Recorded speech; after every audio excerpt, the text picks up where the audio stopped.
Hey everybody, how's everyone doing today? I don't know if somebody else claimed first. I don't know if it did get claimed. I just started streaming and was like, oh shit, I gotta actually turn things on too. So hi everyone, I hope everybody's having a good day, had a good weekend as well. Oh, you claimed it, good. Just wanted to double check. My chat wasn't up quite yet, so I was like, ah shit, what's going on? So good. I'm glad to see that's working. Ooh, there. Yes. I was hoping. We'll see if I can do this. 1 second. I might have to doing a thing. 1 second.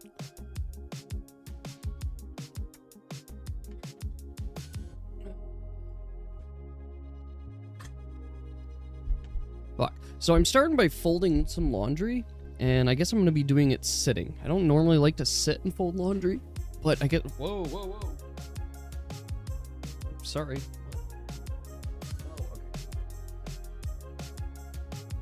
Oh, okay. I just fucked up.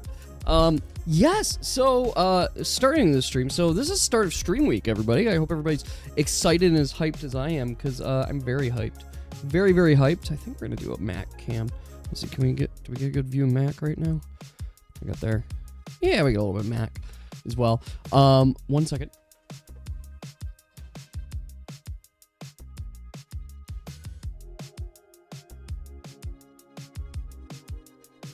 There we go. Good view of my den while I am folding laundry and we can chat. Yes, so I'm starting stream week, and the reason we have stream week is because my wife is working all week long. She is actually at the office right now. She's working every single evening this week, so from 4 until midnight every single day. As such, that means not only do I put the kids to bed, but it means that every single one of my nights is completely open, and I've got nothing else going on, and I'd rather sit and stream and hang out with you guys than sit and twiddle my thumbs all night. So that's where I'm at. Not to say that you guys are like slightly better than twiddling my thumbs. I mean, you guys are greatly better than that. But the point still stands. I'd rather just stream and hang out with you guys. So we got a lot planned this week. I think I will have the energy to do all 5 streams.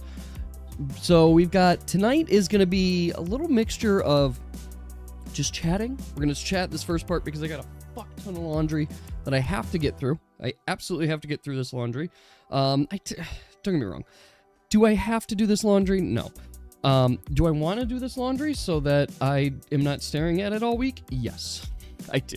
So, I want to get through this laundry, and then, we'll work on the Gacha game a little bit tonight, and probably chat, and you know, I just want to talk about the week in general.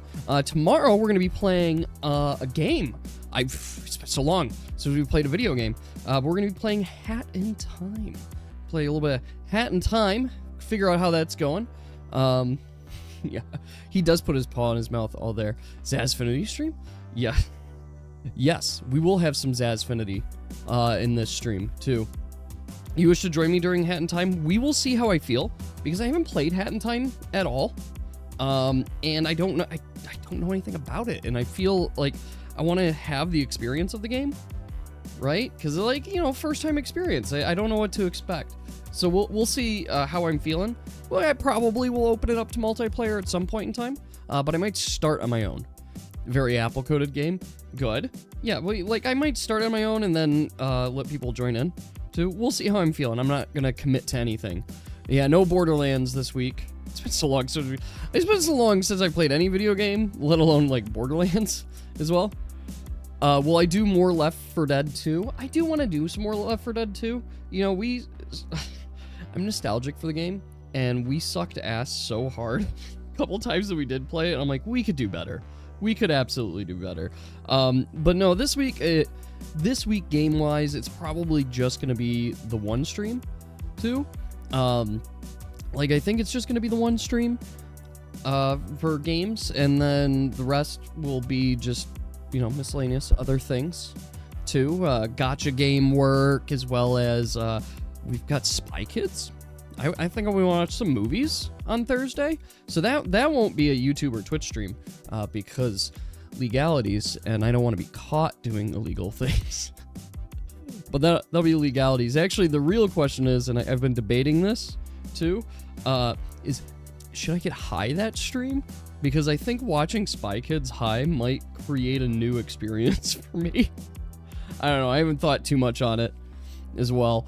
I get a little, I don't get a little silly. I get very silly when I'm high too, and everything's like euphoric. So that's why I'm like, yeah, that could be kind of fun watching Spy Kids and be like, oh yes. And for those that don't know, or you know, want reiteration that I am in fact a boomer. Cheers. No pressure. Just something you should consider I'm a boomer. doing. I did in fact watch all 3 of the original trilogy Spy Kids in theaters when they came out as well, which is, yeah, Spy Kids High sounds very fun, genuinely. And I used to watch it as a kid. I watched Spy Kids 1, like, was one of those things I would just watch all the time as a kid. So I'm very familiar. I haven't seen it probably in 15 years. Yeah, more than 15 years. So I haven't seen it in a long time. Hell, it's probably been 20 years since I've seen it. But I guarantee that I'll see it and every single memory of it will come flowing back. You've only seen the first, but the second one's the best. Like, no joke, second one's the best, not just because, like, you know, they're fully in and they've got a whole spy org, but the second one has some of the most memeable moments there. I'm certain everybody remembers or have seen the meme about the Steve Buscemi. I can't remember ever how to pronounce his name. Steve Buscemi going like, do you think God hides in heaven because he too fears what he created? That came from Spy Kids 2. Like, that quote is from Spy Kids. It's so fucking random. In context, kind of makes sense. Yeah, no, it's legitimately from Spy Kids 2. Yes. Like, he's talking because he's got this whole island of, I guess I don't want to spoil it too much, but it's fucking great. It's just fucking great. And it's a kids movie. And Spy Kids 3 is like so brokenly stupid, but it's so good. Spy Kids 3 was also like a little too early for 3D movies to be super popular. Like, it did the 3D, and that was its whole thing. It's like, it's 3D, oh, reach out the screen. But it was just a little too early for it. Avatar, obviously, like, really bloomed and blossomed with it, and then they just fucking killed the 3D there. I'm only seeing Spy Kids 1, right? I mean, we'll see what we're feeling, because here's the thing, we got like 5 hours. So we're not gonna watch the whole trilogy in one go, but I could see us watching Spy Kids 1 and 2, because you need the lore and context before you can truly appreciate number 2. Yeah, I haven't decided. 3D kind of died. Oh, 3D died so long ago. It was overkilled. Like, every single movie insisted on doing it because they saw Avatar's success, and they just did it poorly. And everything. Yeah, you need the lore for context. The lore is necessary. Yet there's so many ridiculously stupid memes from the Spy Kid movies, too. They're actually more ingrained in our culture than people realize, as well. But Spy Kids 1, very good. Very, very good movie there. You know, for a kid's movie, it's still, at the end of the day, a child's movie. Oh my gosh. Yes, so that's the plan Thursday, and then Friday we're gonna determine if Pink needs to make a new character. So that's the real determination, because the trial, no joke, is going to be for execution or not, basically. So we're gonna figure that out. I have been building my case, and it sounds like you guys have been building your cases as well. So I'm very curious how you guys will play against your judges and against there, because it's not like there's going to be a full-on jury, right? No. You are just appealing straight to the Archbishop and his other bishops that are there. The first, well, I mean, that's true. Yes, they have barely case. Well, that's fine. You guys, you keep working on it. You've got a whole week, too. I've got most of my case written already, which I think is a thematic, honestly. Like, you know, the bishop and stuff has already determined their case, and they have their They have barley, paying off the just crops. Probably won't work as much. Probably won't work. They could try. Here's the thing, too. When we're talking money, how much money does Group 2 have? Nowhere near enough, even if they pooled all of their money together. In fact, nowhere near enough to the level that they most certainly wouldn't be able to resurrect Summer yet. If Summer were to be killed. Never mind that thematically they probably would withhold the body in the church to prevent resurrection. And or if we're being super realistic, they're gonna totally take Summer's soul. Like, if it's deemed that Summer's dead, they're taking Summer's soul and using it for their own craft, right? Like, and especially, it's a soul of an adventurer, so it's not just like a lesser soul either. It's gonna be at least a regular soul stone, if not a greater soul stone as well. So it's kind of big there. Yeah. Yeah, they might be strongly against the whole resurrection thing. Although I don't know if Deer thematically would be. For sure Dave would be. Or Daniel. But I'm actually very curious to see how your guys' a fight for the heads goes. That's there. Summer goes into the Soul Stone. Exactly. Goes in the Soul Stone and then is handed to Nibu-san to use as she sees fit. Yeah, if she gets yoinked. Yeah, and that's the thing, too. Summer, Pink, based on the lore that you shared with me on Summer, there is another alternative that I'm not even against at all. I think it would be funny, which is what happens if there are other parties interested in Summer, right? Yeah, like what happens? Well, one thing is that Summer will be gone. Summer will be gone from play, like, there, and will become something else in the background, too, and with very high, very, very bad stakes. They're like, it's you don't want it to happen to you guys. You don't want that. Let me just phrase it that way. There, you might want it for lore because it's funny, but also it's gonna be a rough fight. It's gonna be a rough fight. But plus side for Group 2 here, lots of fucking encounters. It's just lots of encounters. That's what's gonna happen for sure. So yeah, you guys are gonna start the session right in Imoglin. Chances are it's not gonna be the court date right away. Too, it's not like you guys come in and you're coming right into court. No, it's you guys have a little bit of time right before they get in. So you have a little bit of time to gather information, learn a little bit about the city and some of the politics involved, and maybe see if you can get some help, along the way, right? But news of this, like, let's be honest here. This is the first pretty much terrorist attack on the Church of Aeolus in a long time. So you're going to come into Imoglin and the whole fucking city is going to know. Like, the news is going to start spreading pretty fast as soon as you enter Imoglin. Maybe you'll have the first couple hours and won't be there, but then all of a sudden the entire town will know. Which also means a town that very adamantly follows the ways of the Church of Aeolus,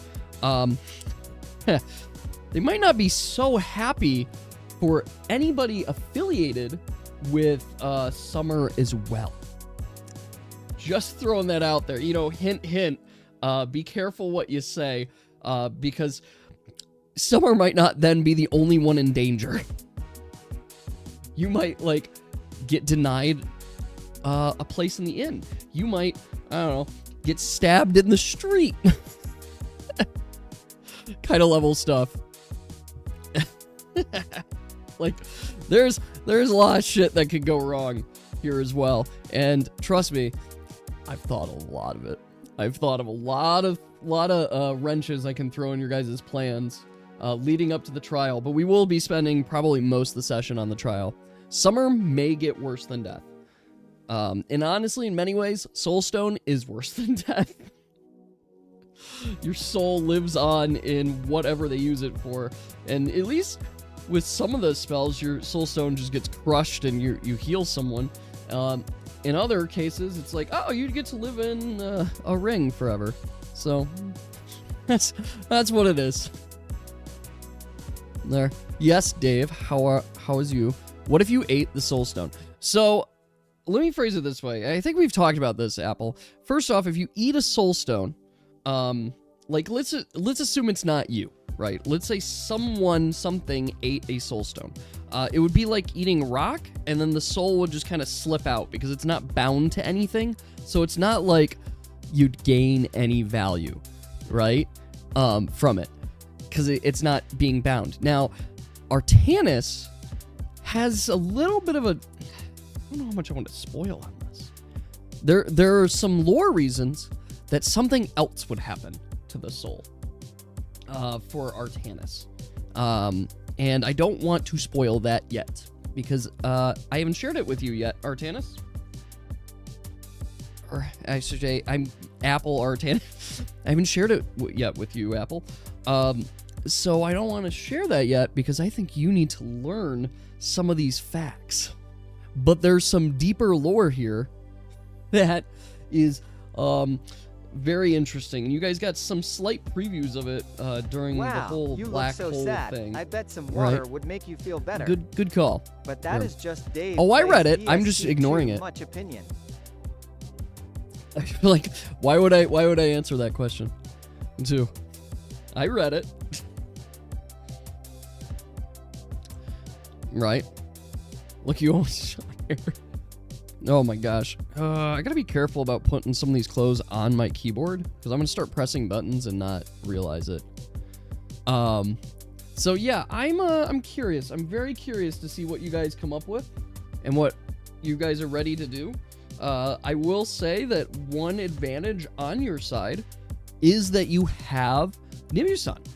And Nibiru-san, despite not being like a formal member of the Church of Aeolus, would be recognized for her gifts and have some level of influence over it. Particularly if, taking the approach, it's like, oh no, we should forgive and release, or some other like approach or stuff, like is going to actually have impact, right? Versus other people coming in and just being like, just do this, right? Like that's going to have a little bit less. Yeah, the stream ends when the laundry touches the keyboard. The laundry is currently on the keyboard. I'm just wondering if it will accidentally turn off my stream. It shouldn't. I don't have OBS like targeted or focused on right now, so it should be fine. It should be. If you were Aeolus, that would be a plot twist. Like that would also. Well, I guess I should say, dear. There's a bit of a difference between you and Nibiru-san's connection to Aeolus. So, like, you were born, of course, during one of the months under the Star of Aeolus, so you are light blessed. But Nibiru-san has the gifts of Aeolus. So she, if was found sooner, would have been a member of the Church of Aeolus, but was not. So she comes in a little like, what's going on here? What are you guys all about? Right? So there's a couple differences there. Because those gifts are cherished and praised. And very rare. Very rare. You wouldn't think they rare, but they are. She's outsider, but also light. It's less that she's an outsider, but also light, more than she is directly what the Church of Aeolus wants, right? Like, she has the gifts of light. Not just that she was blessed under the Star of Light. She has the gifts of the Star of Light, right? So that's where it's like a little different. What's my favorite combinations of letters and numbers? Are you asking for my password? Because I'll tell you, I don't know half my passwords. Because I use like a password manager, and so I just randomly generate all of my passwords, which is only inconvenient when I have to type shit in on my phone and it doesn't have like quick password management pull, like that's where it's annoying. Otherwise, yeah, it should be fine. Should you be regretful for not asking Subaru about Gaijin Deep Lore? No, DMs go. You should not be regretful, and here's why. Because Subaru slash Valorius or Valatrius wouldn't necessarily know that. Like, genuinely wouldn't necessarily know that. These questions have nothing to do with any of the games I'm going to play. Okay. All right. I'm not catching it if you're throwing stuff down. But yeah, they wouldn't have necessarily known. There are characters and there are gods that would know, right? That would know about the Gaijin Empire and the Gaijin like history, or Gaijin Dynasty, I should say. What's the number on the plastic card in your Valerius, wallet that you use to buy stuff? Valatrius would not necessarily know that. What's the number on the plastic card in my wallet? Used to buy stuff. Oh, let me get that out right now. Let's see here. So I've got a couple cards in here. Let's see. This one's deactivated. We've got, what is this one? This one I haven't used in a year, which is funny. All right, so you ready? Go ahead and jot this down. It is 7576 3332 0659 4326. The little tiny numbers you probably also want is 233, and then it's valid through, it expired 3 years ago.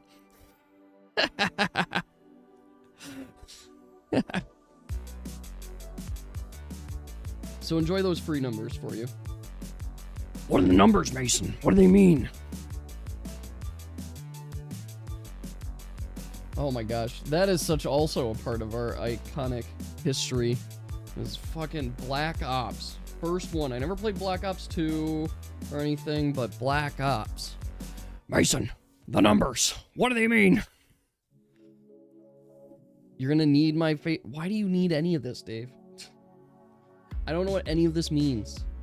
Just do 77777777777777777J.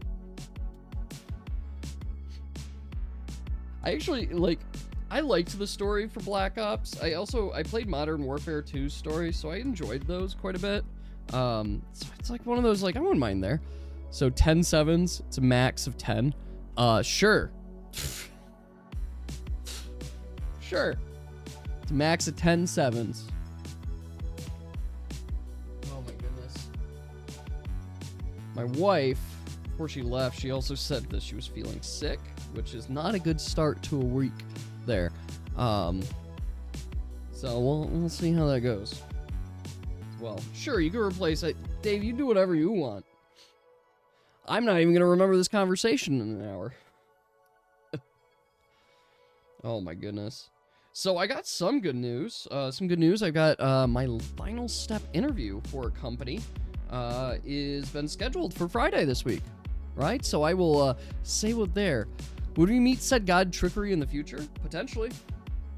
There's a very strong potential that you would meet them.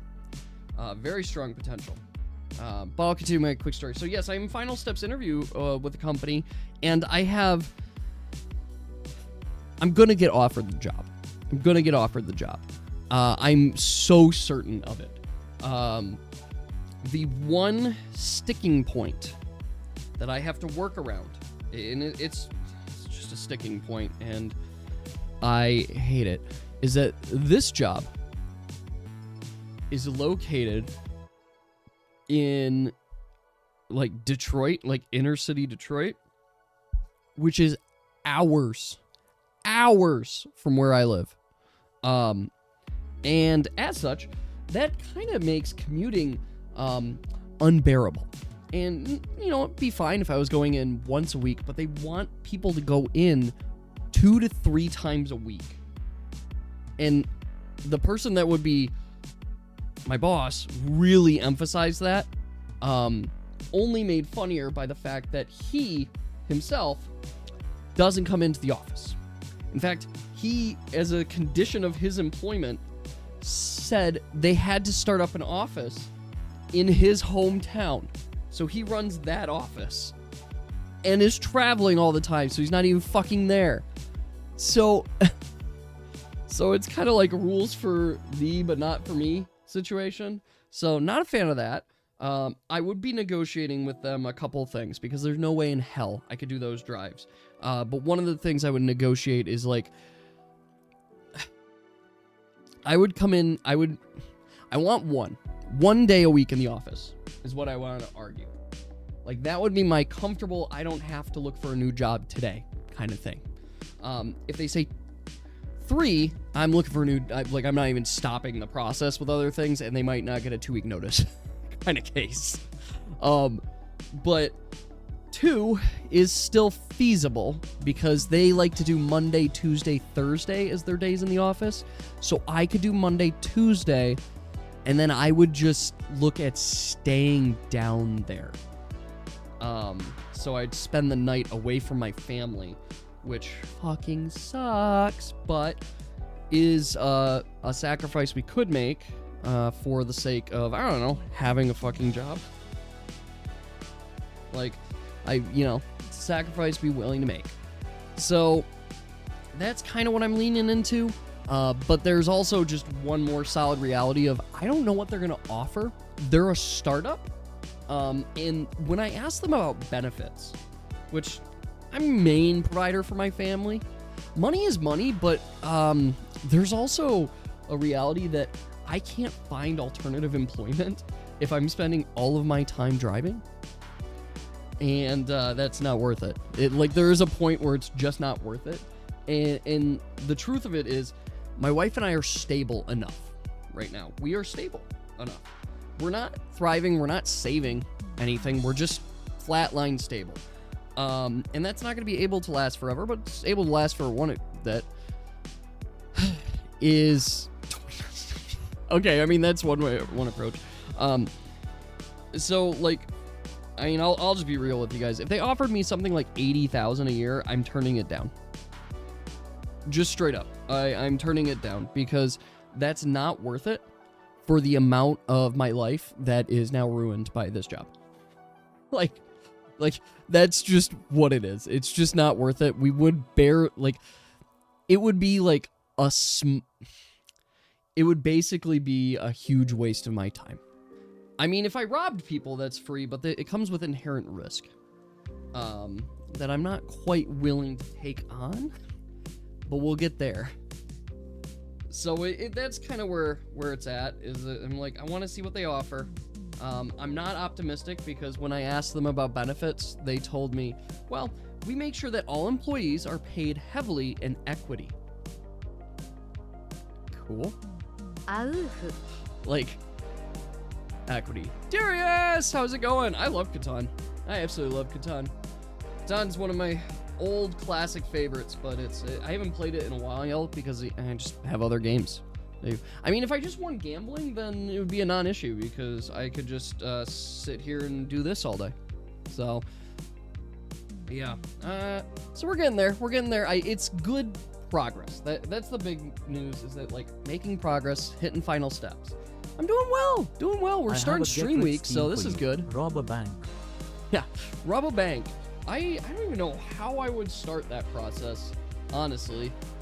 It would be bad. I don't want to take on the fun with Dick and Jane approach. Right? We could do that. We could Let take me whisper fun in with your Dick and Jane. DMS tales. There. Let me whisper in my DM tales. You can whisper in my DM. I'm not gonna necessarily look at them on stream. I might later. I don't know. I've got to get through all this laundry. But we're doing good. We're doing good, making progress. It's been a while since I've had a Monday stream. So that's kind of exciting. What age child wears these clothes? This is gonna be my daughter. There. Is Mac in a harness? Yeah, Mac's in a harness. So because Mac keeps jumping the fence, we have to put him in a harness so we can lock him on a chain. So yeah, he's on a harness. There, he's snuggling in. What's my credit card number? Didn't I just answer that one? Yeah, so he's got to be on a harness there, but he's all snuggled up. He's having a good sleep, good time there. Ugh, I'm almost halfway through the first basket. By the way, there's like 4 loads of laundries. Was I the guy who played DST? I was the guy who played DST at one point in time. I haven't played DST in a while there, and I've kind of taken a break from it as well. So we've been doing other things. For example, making a gacha game, which is going to be a part of this stream, so we're going to work on that today.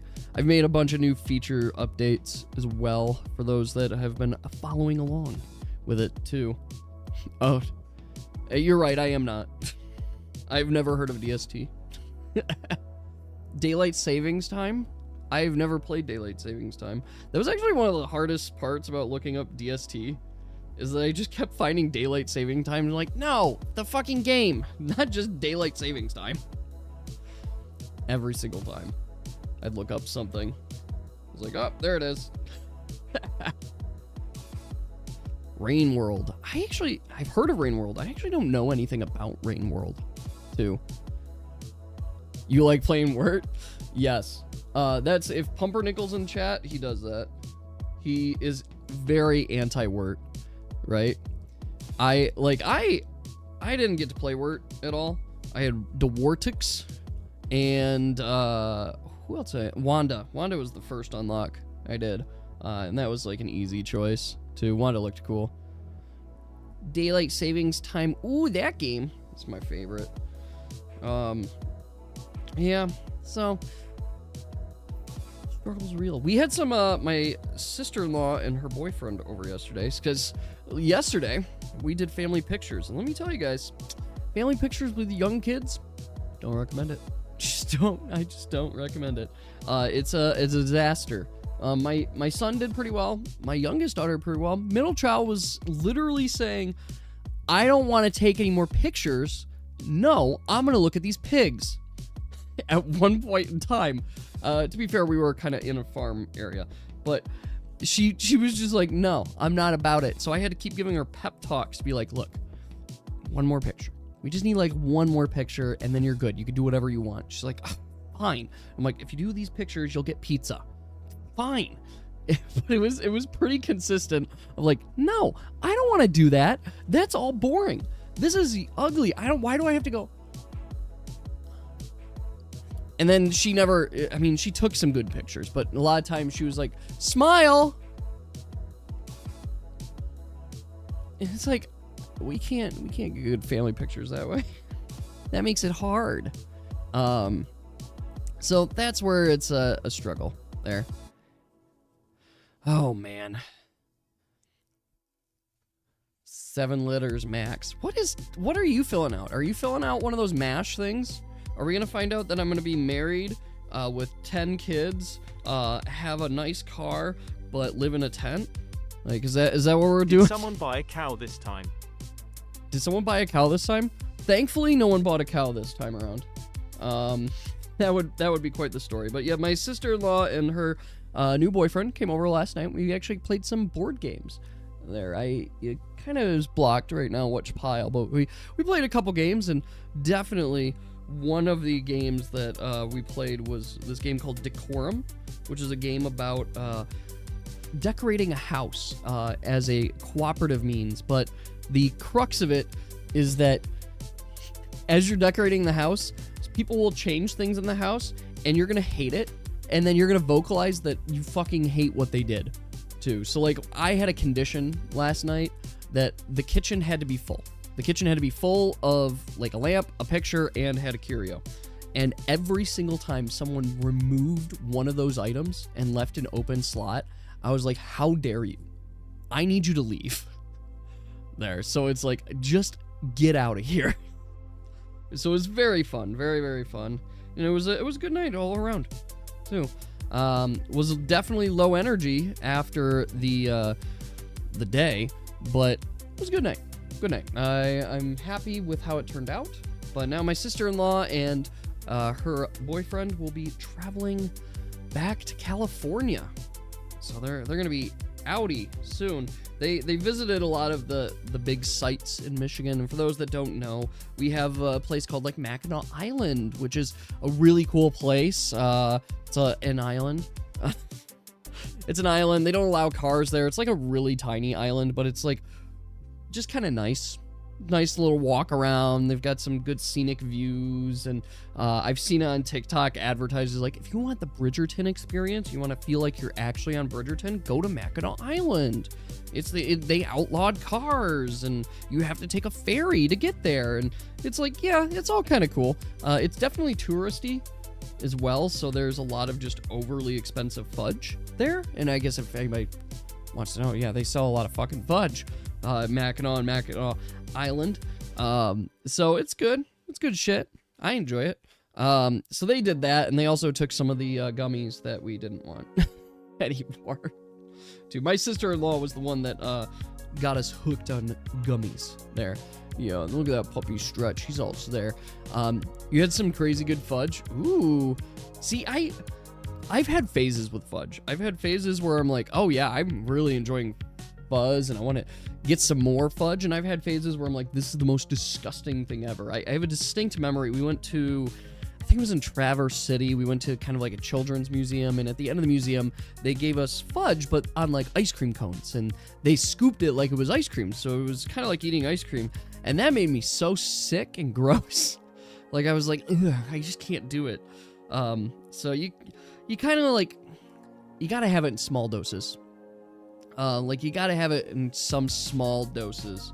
Otherwise it's just too much. It's too much fudge there.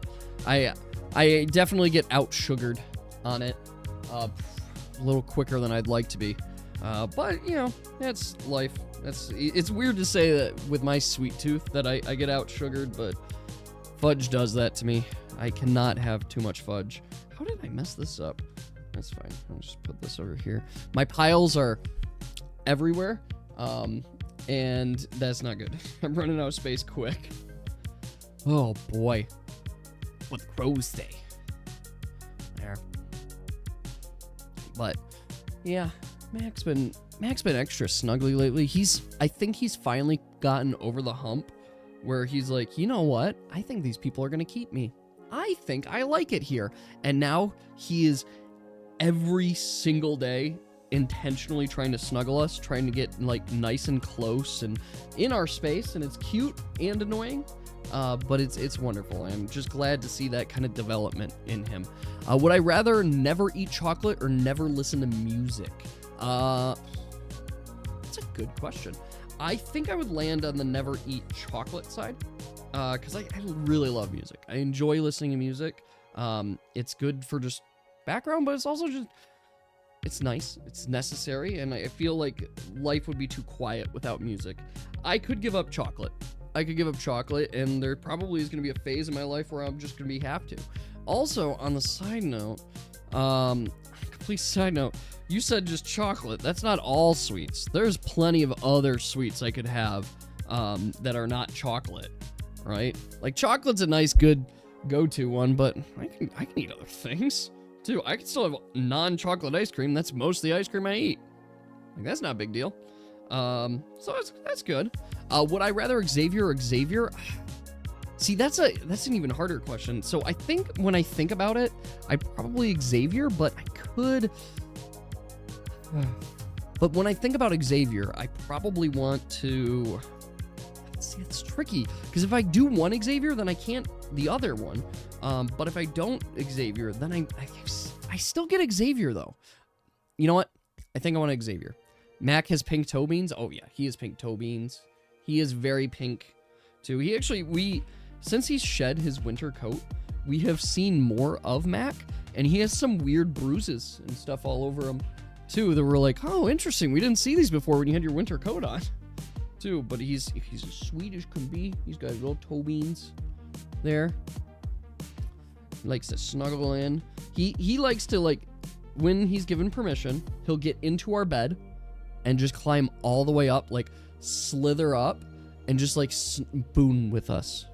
And we love it. It's so cute. I hear my kids running upstairs. For the love of God, go to bed. Yeah, he likes to spoon. That's one of his favorites. He's like, oh, Dad, spoon me, please. Yas gets high live. The plot has changed. Oh, man. Man, I remember in college, I had a class in C++ and C.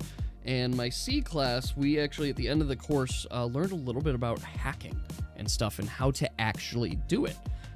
Because especially when you have connections to memory, like you do in C, you can get a little bit deeper into code and mainframes, and you can do a little bit more injection. It's not easy. It's a very difficult thing to do, but very possible. Oh, that reminds me. Me and Mora were discussing stuff on voice chat. Mora points out a question about beasts. What creatures are classified as beasts? Excellent question. So, what classifies a beast? In my personal opinion, I classify a beast as primarily a non-humanoid. So non-humanoid's very important and intentional. A non-humanoid creature that is living. So a non-humanoid creature is living, and primarily lives within the wilds, right? So, for example, you could argue a cat is a beast, right? Very easy, cat. I don't think, the reason I say living, too, is because there are undead creatures, and those are not beasts. Logic, a werewolf is not a beast. I would say a werewolf is not a beast. And here's a very clear reason why. A werewolf is still a humanoid, and it still assembles some talent, or some intelligence as well. It's still a person at the end of the day. It's a person cursed with lycanthropy. Is that how I pronounce it? Did I do it right the first time? Right? I'll answer, Dave. Your questions are really out of there. So I don't know. I'm ignoring that. I'm answering the lore questions first. So that's what I'm defining as beasts. So That what are waitress some is things a that menace fall for in the offering me classifications of beasts, right? You would say a werewolf could be tamed when a virtue humanity taming is removed. Maybe. I did say that, right? I said what? Are you a beast? So Artanis is not a beast. Artanis is a humanoid creature, and for the same reason, deer, you are not a beast as well. So you're humanoid on there. Artanis is like a tree person. Artanis is not a druid. No. Artanis is not a druid. Druid is a completely different thing. He is an ent. Yes. Druid is like a profession, right? So Dave he's plays not there. DST2, much I thinks did your not, posture damn it. is shit and you need to sit up. Okay, you're right, Dave. I do. I'm slouching quite a bit. We're almost done with this one basket, and then I got my other basket to do. Yeah, druids. So in my lore, druids don't control nature; they interact with nature. So it's so there are spellcasters that can strongly influence nature. Druids are not that necessarily. It's more of they're nature experts with a natural affinity for just everything wilds, right? Wormwood is a living tree. Yeah, I would consider wormwood like an ent, right? Not a beast, not something tameable, but there. I mean, lady, you can absolutely say lady is a beast, as a winter is a title, but when it comes down to it, right? Taming is the biggest indicator, right? Can you tame it? One of the exceptions to the kind of humanoid rule is beings of Deer questionable Lord. race. Right. Controlling beings of questionable race? What is that? What would be considered for controlling beings of questionable race? So, it's a good question. So we'll obviously cross bridges as we get there. But there are beings of questionable races, but if they have strong intelligence, they're going to be harder to tame, right? So for example, your character is not classified as a beast, but has beast-like qualities. There. So I think part of the definition, or part of what I'm looking at when I define a beast, I'm defining something in nature that is like, it's like an animal, right? I'm defining it primarily from an animal perspective. It's not something that you would talk to in society. It's not something you would just like regularly interact with, right? It's something that is existing within nature and doesn't live in the confines of city life, right? So dragons are beasts. Deer Lord would be considered be a beast as well, because it doesn't live in the confines of society. If you find the Yeti is a beast. Things that are not beasts: skeletons, zombies, swords. Just because I saw a big sword, right? Like, those are examples of not beasts. Just humanoids, things that you would interact with. Usually, pretty much all playable characters are not beasts, usually, right? Do I condone the action of Mustache Girl? Mustache Girl. What do you mean by Mustache Girl? Are you just saying Summer? Like, do I encourage the actions of said Summer? I don't necessarily encourage it. I don't know what's going on here. I think you guys are having a separate conversation. What about the Isekai, where you guys get reincarnated as a sword, basically tames it? So I still wouldn't consider a sword a beast. Like, I wouldn't consider a sword a beast. A sword is an object, right? It's a weapon. It's an object. It's not a beast. Now, could we make like a living sword? Sure. I wouldn't still wouldn't consider it a beast, right? And I guess it depends on the magic that's controlling it. Like a sentient sword. So that's where I'm like skeptical, right? What is giving it sentience, right? Is the sentience coming from like a soul that's moving it around? Or like a ghost, right? Because in the case, a ghost is not there. What if you get reincarnated by the sword after getting killed by it? So that would, I think I would classify you as undead more than anything. Like, in my opinion, you would still just be undead, which would then make you not a beast. Right? That's one way to look at it. And that's part of the reason, like, undead are controlled by, like, dark magic, primarily. So that's where I look at, like, undead, they're magic. They're not beasts. It's just magic that's, like, moving their bodies and whatnot. So you wouldn't consider it being tamed, but are tameable, right? So it's not really a beast. But when I look at, like, a wolf's like one of the easy ones. So basically he says if it's a living non-humanoid, but the tentacle monster was non-humanoid. So here's the reason you can't tame the tentacle monster. Because the tentacle monster was an angel. And the tentacle monster was taking on the form that best suited his master. So let's talk about angels a little bit, because we kind of, you got to see your first angel, right? You got to interact with your first angel. And I want to talk a little bit specifically about that angel as well as angels in general. So first things first, angels in general. When you ascend to godhood in this world, you are blessed with angels. Your angels will personify and match you. So every single god's angels are different, right? So every single god's angels are different, and when you guys encounter other gods, you're gonna see different angels, different questions.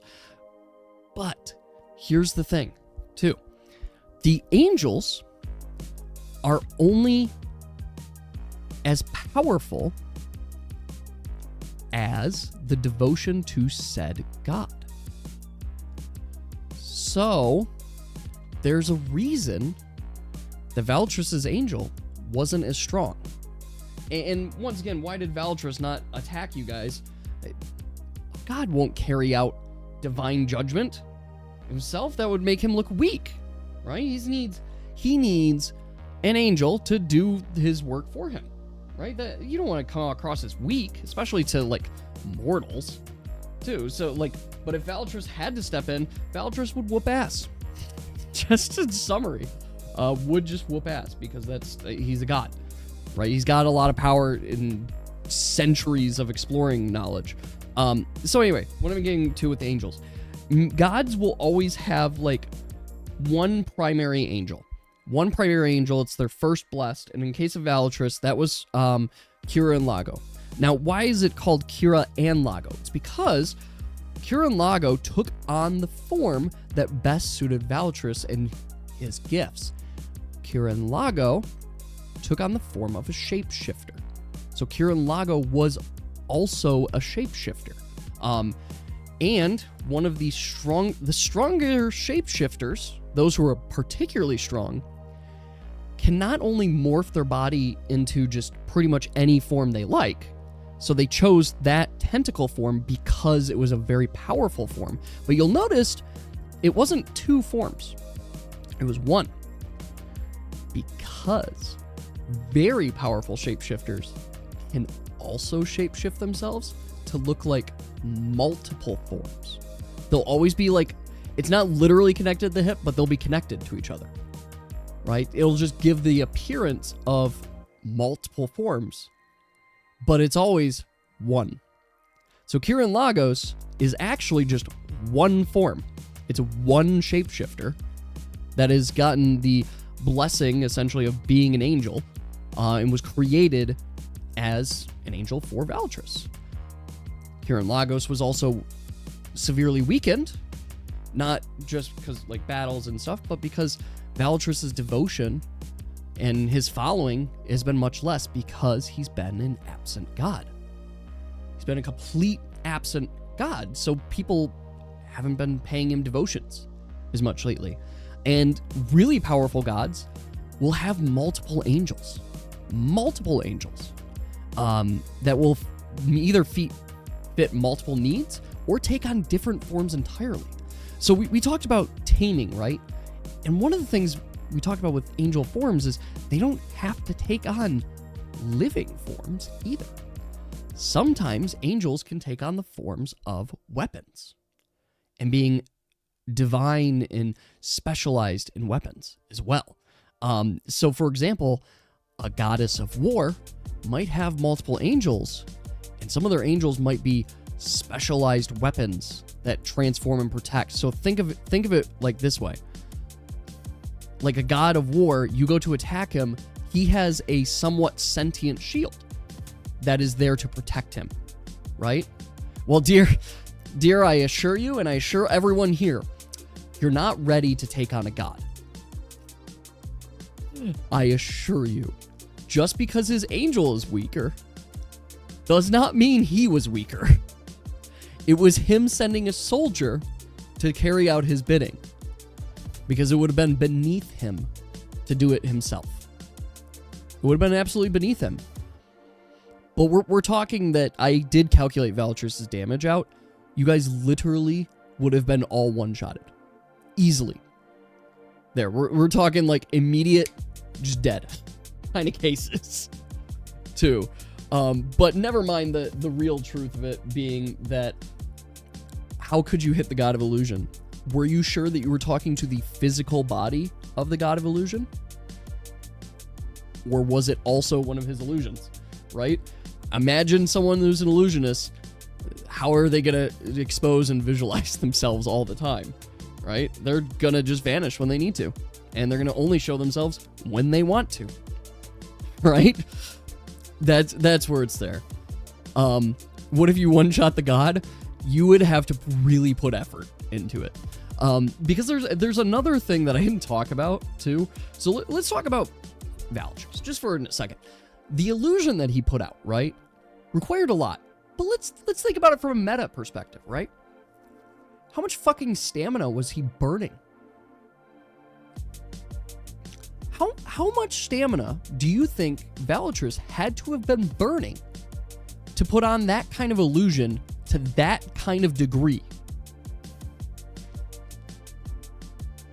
Did you ever consider that maybe one of the gifts bestowed on gods is a pretty large stamina pool? Not infinite, but functionally infinite. Valatrus has so much stamina to cast like his spells and do his activities. It's insane. And stamina regen, right? It comes back quick. He's able to use it. It feels like an infinite pool of stamina, but it's not. It's not an infinite pool because gods can be killed. Gods can run out of energy. They can run out of power. And usually when they do, they have zero way to defend themselves. But imagine being an adventurer for centuries, right? Centuries. They have plenty of energy and they have plenty of tricks and techniques. They've learned how to keep themselves alive, right? You do. You have an item. You have the ability to call God one time to help you in any way that they might be able to. You have a literal favor to call upon a god. And Valatrus, how will he get to you? Warpstone. Literally warpstone. They're not like able to just be anywhere, right? They gotta use the same means that you guys use. Warpstone. He is a fuck ton though. But yes, you essentially have a one-time literal win a button. Not in every situation, right? Because like if you guys are stuck doing taxes or something and you summon Valatrus, he'd be like, what? If you become level 10, then it's a fair battle. Partially. So when I get to that, when I actually make your guys' abilities, you will see the power of those abilities. You're going to see the insanity and you're going to probably shoot me messages going like, is this balanced? Am I even allowed to do this? And I'm just going to say, fuck yeah, why not? The difference is that those really powerful abilities, the same ones that Valatrus used, are going to require a fuck ton of stamina. So your ability to use those strong abilities is going to be hindered just by how much energy you have, right?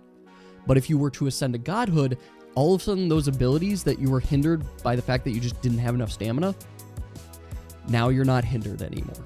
And you can just do it and do it and do it as much as you want. So like, let me give it an equivalent.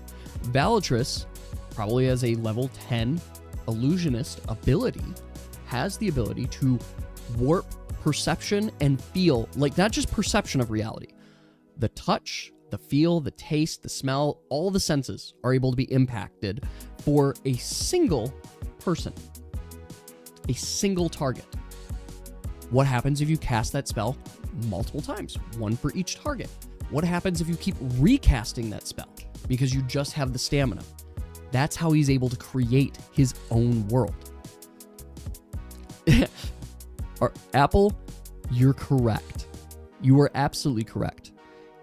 If you ascended to godhood, you probably wouldn't have a stamina problem anymore because you would just have the energy, right? Dumb Twitch ads? Yeah, just avoid the Twitch ads. Go to YouTube. I actually can turn off ads on YouTube, and I do. Because why the fuck do we need ads? All right, give me 1 second. I got to swap baskets.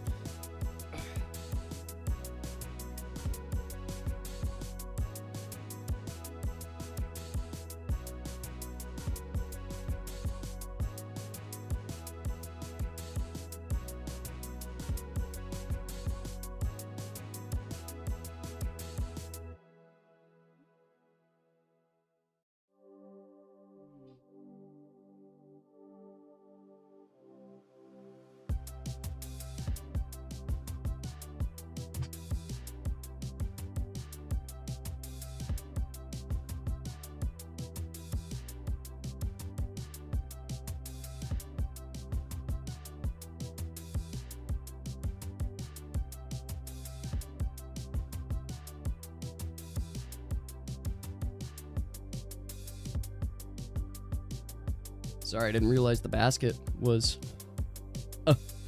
in there, in the way. Think about it. You could have massive stamina pool, play 3 songs at once. Think about it, dear. You could have a massive stamina pool and just have an infinite number of notes stored at any time. You haven't seen your level 10 abilities yet. I haven't made them yet, to be fair, but you haven't seen them yet. Why wouldn't there be an ability to just say you can have as many notes stored as you want and that you can play songs instantly and multiple songs and all that? Some of the things that are going to happen, guys, too, is your guys' level 6 plus abilities are going to enable you to make multiple actions in a single turn. Like, you're going to get free actions, and many more of your abilities are going to continue getting stronger just by the ability that you just can take actions for free, right? That's going to be a lot of your power going up, is you're going to get that. In addition to that, you guys also, starting at level 5, get an additional leveled skill point that is used for your star element abilities. Except for a couple people, those who are specific for a specific element, right, that they're stuck on that kind of specific element, they just get an extra skill point. Straight up. You'd have to use level 6 skills to assign multiple actions. Yeah. But don't worry. It'll get easier. Did I see your question? What was your question? If there is a god of your class. So the truth of it is no, there's not. Because of some of the story, right? Think about how your class came to be, which hits into some of the deeper lore that I can't wait for you guys to discover. I've been waiting so long for you guys to actually, like, look this up, too. Some of the deeper lore of it is that gods fucking made demons to fight other gods. So it'd be very weird if a demon were to ascend to godhood, or like one who's basically cursed by demons to ascend to godhood, right? Because it's like anti-god, basically. And it would be incredibly horrific if like a demon was a god, because that would be like choosing, because the way that demons are created were to fight other gods. So like the god Velitrus came into being, and the other stars, the other divines, created demons specifically to fight Velitrus. Or Valitrus. I'm having a little moment today. So please excuse me.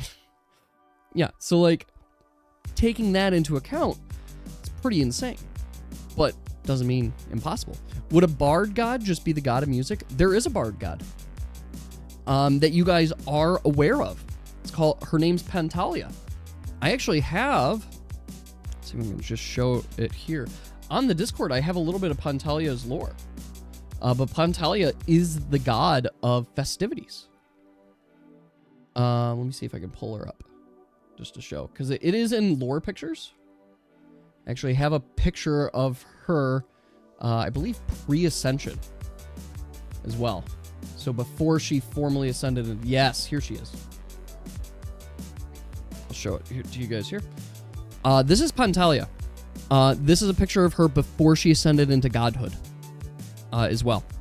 So Pantalia is, in fact, a god of bards. And it's more of god of festivities and parties, but she got her name, and I'll tell you what I wrote. She was the most influential bardic hero. Centuries ago, when the land was caught in war, she came and united the armies in song. She preached peace, laughter, and parties. Her songs ended a century-long feud, forming what is now known as the Algarian people. She ascended to godhood as the goddess of festivities and was said to live in her shrine for many centuries, hosting lavish parties. The booze would last weeks, and more that her followers brought, the more exquisite the experience. Then one day, she vanished without a trace. Her shrine slowly fell into ruin, and she was lost to history. These ruins are the ones that were mentioned that now sit outside the town of Canis, where Lord Argus rules. So yes, there is in fact god of bards. So I hope that answers your question there. But that is Pantalia. And there's a lot more to learn about Pantalia. But the main thing is that you guys can know that she has a very special item, which was shown there, which is the golden loot. Her golden loot, which is a very, very prized I'm excited relic. for Summer's lore. So, excited for more Summer's lore? Yeah. Yeah, it'll add quite a bit to world building in general. Oh my goodness. I'm excited for you guys to get to Imoglin, too. Necrodancer lore? Psh, no idea what you're talking about, yes. I wouldn't have designed an entire dungeon around Crypto Necrodancer. That would be like stealing.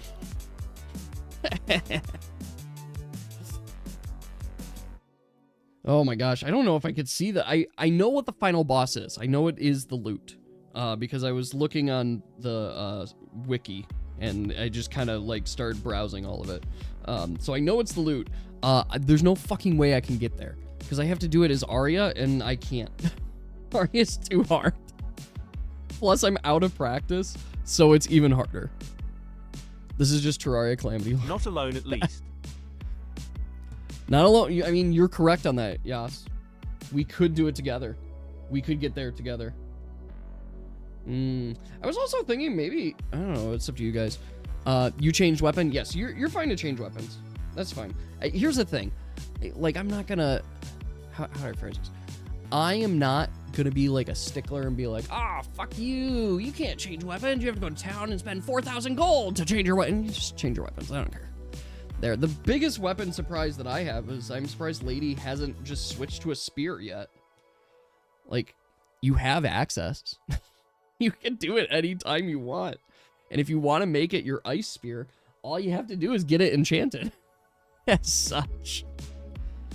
There's totally enchantments that allow for ice and freezing. Like, you could just do it. You have the money, too. So you could go there, although I know you're saving your money for that pocket menagerie.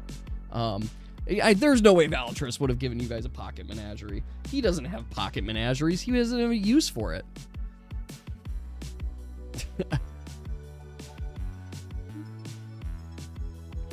Oh, man. Put in there. There we go. Keep this there. Is there an ice enchantment? There absolutely is an ice enchantment. Yeah, there's ice enchantments. So ice enchantments fall under Aquaria. So the god of water. So that's kind of where they fall. There. So yes, there is ice enchantments, I should say. I don't know if you heard that, but yes, there's ice enchantments. So you can get those. So while I didn't put there, do tailors exist? Of course tailors exist. There. So if you want something specifically designed or a specific outfit designed, you could get that there. Like, those are options for you. So yeah, basically here's how the ice enchantment works. It's a higher level enchantment. So I'm not saying it's like super small and, you know, like, oh, anybody can get it just any second. Like, no, it's a higher level water spell. But what it is it's basically you're putting like a stack of frost on a character, and with every stack of frost increases your chance of the character freezing. So I will put this in the actual rulebook so it's more clear, but that's the easiest way to think about it is you get a chance to freeze them, and then when they're frozen,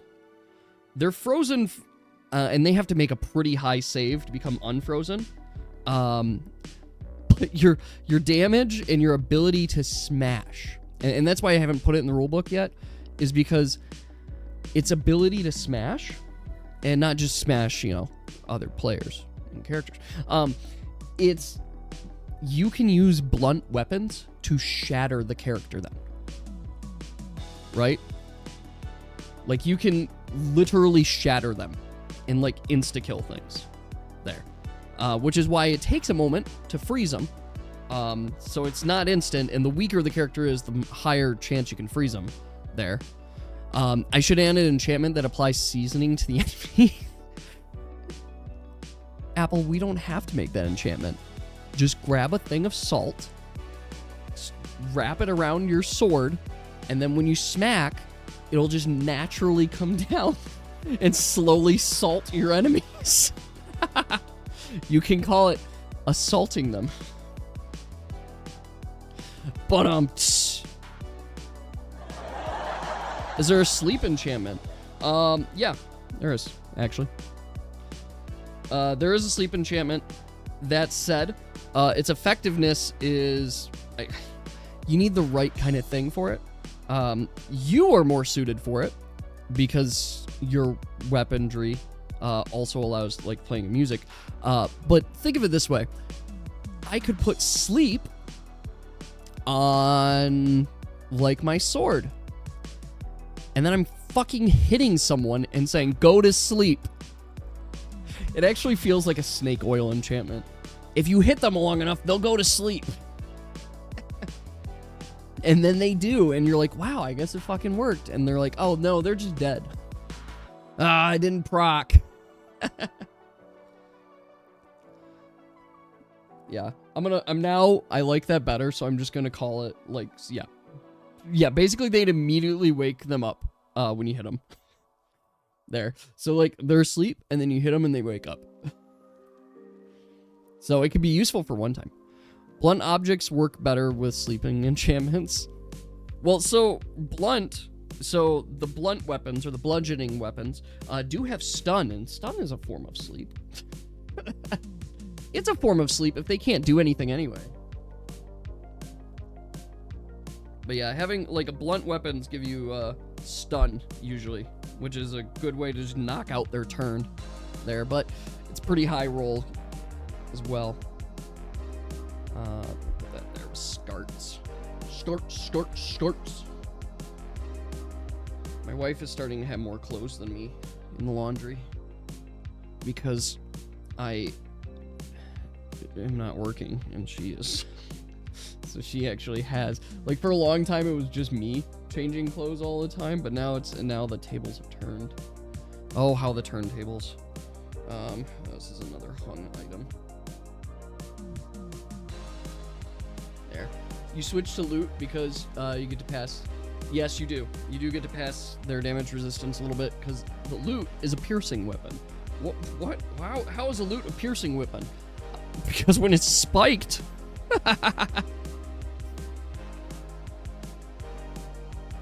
Yes. Stun is very OP because it just shuts down their actions. Because let's face it, if you stun them and they're like, whoa, what's going on? Yeah, it shuts down their actions. Very OP. And Yas does, in fact, have an ability that just makes all of his attacks inflict stun.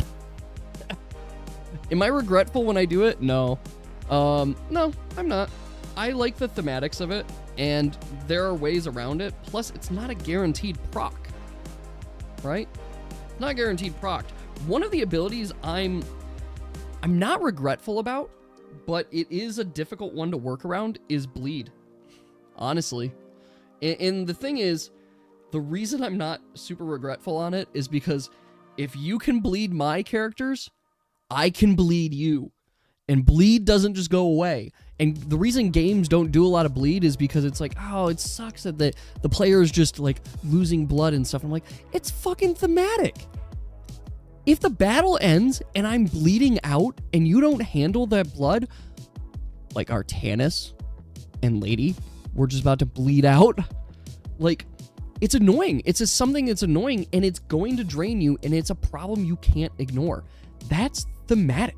That's a very thematic. It's also, I recognized its power, which is why with slashing weapons don't deal any other status effects except bleed. Because I'm like, they would just be way overpowered if they could do other things, because you could just bleed out. Bleeding also, by the fact that it ignores damage resistance, because you're bleeding. You're just bleeding out. Right? Like, it's hard. It's a hard status effect. There. Poison. So Poison's another one, and poison's very good because you're preventing their ability to recover from some of the things that are happening to them. And some characters, they don't care. They just go. But others, yeah, they're gonna really care if they're poisoned as well. And I like these kind of effects because yes, while they're difficult, they just introduce additional challenges, things that you have to be prepared for as an adventurer, right? Other games, like bleeding is like a side thing, right? Or it doesn't really impact anything. It's like, no, you could bleed out. Likewise, the same with like hunger is like my least effective debuff there. And I was considering adding more rules, but there's no reason to add more rules to it, right? You haven't seen anyone actually try to use a passive HP regen abilities, but poison would be a great counter. Poison would be an excellent counter to that. So I haven't introduced to any character yet passive HP regen. They will come. There are some characters that are suited for it, but the reasoning is, right, I wanted, the longer the adventure, you just have to be ready for it, right? You just have to be prepared, and it's kind of like real life. You don't just naturally heal. You gotta rest. You gotta like recover. You have to do something to heal there. So that's kind of my mentality on it. It's like, you're not just gonna have natural HP regen stuff. Your stamina maybe would regen after some time, after you get some breath, would it? But yeah, your HP is not. You gotta like actually sleep and recover and do something with it. So that's kind of where I see it as well. Yeah, your guys' level 10 abilities are going to be very scary. Very scary. Lady, I've already thought of yours, and one of your abilities is 100% related to the picture you shared with me about like your alternate version of Lady and like what would happen stuff. I'm like, oh yeah, there's reality here. There's reality, and it's cool. You do have kind of a passive one. It does count as notes there. For those that don't know, and I mean, I'm not going to share a whole lot because it's Deer's character, but a lot of Deer's abilities as a bard requires him to play music and actually do songs. Well, you can't just play music from nothing. No, you need notes. You need to be playing notes, and when those notes line up just right, you play a song. What was my influence for the bard? Oh, I was so excited for it. Monster Hunter. Because I'm a hunting horn player, and if you ever want to know how hunting horn is played, that is what your class is, dear. It's literally the hunting horn character from Monster Hunter in full, because I'm like, I was never the support. I was the fucking damage. I just also played songs while pouncing on enemies. And the hardest part from it was that, like, you had a hunting horn. Hunting horns are huge, and they're slow, but they hit hard. And when you hit something, you have chances to stun them, to knock them out. You're hurting and damaging them. Like, it felt good, and it just felt so good when you did that and landed just the right notes. So then into your combo, you're just like, fucking die, fucking die, fucking die. Surprise, bitch! I've got Wonderwall prepared. Like, I fucking loved that. And it's like, and now I'll play you a song to remedy your death. And then I'm stronger with my entire party. Like, I love that. That's one of my favorite parts of the hunting horn, and I wanted to bring that to my game. And that's what your character is. Yes, it's the I'm support. Dear, I even think I gotta double check. I'm pretty confident I didn't even mark. Yeah, I don't even have Augustine in the Gacha game as a supporter. They're literally an attacker. Like, you're not a support. You're just an attacker. On it. Like, I'm owning that. That's what it is. People are gonna see it. They're gonna see the horn and be like, why isn't this character that? And it's like, no, they're an attack class. They just deal more damage. That is, so after we get skills and abilities done in the Gacha game, that is the next thing I want to look at is stats, character stats, and that means we have to decide character archetypes. So it's not just like you're just an attacker, right? There's certain types of attackers, and that will affect your stats that you have. For example, I probably am going to introduce critical strike chance into the game. There. I wasn't originally, but I was like, you know what, fuck it. Critical strikes are exciting, and it's great when you get them, and it's even better if it becomes something that people can buff, right? So Yas's class would be an example of a like high critical strike chance character. Or Yas's character. So it would be an attacking class. Actually, I think Yas's now a support class, but it would be this kind of class, but it would be a higher critical strike chance in it. So we're seeing more damage. Versus Salty's class, which, despite Salty being an attacker, is going to be very low health. A glass cannon attacker. So it's a different type of class on it. So I want to do those versus like the tank. Like, while all tanks will have something there, it has a little bit of something extra. Right? You're happier support. Well, and that's the thing. Your class, it makes perfect sense for you to be a support there. Your role is that you're commanding and you're in charge and you're just helping those around you get stronger, and your strength comes from your companions and the way you train and breed and make them stronger, right? I guess we haven't gotten into companion breeding yet, but I suppose it could happen. But yeah, Mora's full support. Actually, Mora, technically from the Gacha game standpoint, switches into healer. And there is a difference, right? And the difference is pink. That's the difference. Summer versus Nibusan, right? Summer is a support because Summer provides utility, right? There's utility, there's special situations that can be helped with, right? There's things to deal with. But a healer is there to keep your party intact, right? A support, and how I'm classifying support even in the Gacha game, a support is situational. You have situational characters that do things good, like they shine amazing. Like they're so essential and make it easy in some situations, and they're useless in others. So for example, let's talk Lady's character. Lady's character is a support, and Lady's whole character is focused on animal subclass. Just animal subclass in general. So with that in mind, it means that Lady is really good and really helpful when paired in a team of animals. Lady is a lot less helpful when there's no animals on the team. There's no one to help with, right? It's now just like, I exist kind of thing.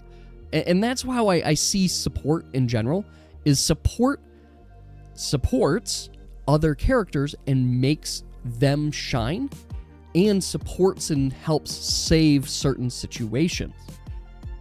So one of the changes, for example, sorry, I dropped some laundry. One of the changes, for example, is that we're going to be changing Conrad to a supporter class rather than attacker. And the reason is that I want to give Conrad an ability to break blocks more easily. So some kind of like special ability, especially since Conrad's one of your first unlocks, he'll just have like some kind of skill that will automatically break some blocks. And it's a great way to demo that skill while also making Conrad useful. And there's plenty of other supports that can do other things. They can introduce other skills and just kind of other abilities in general. And that's what we want to think about. But why is it changed for healer? Healers aren't about like the battlefield and what's going on. They're about their team. They're about keeping their team alive, keeping their team fluid, and just keeping their team there. So anytime we classify healer, so Nibusan is a healer.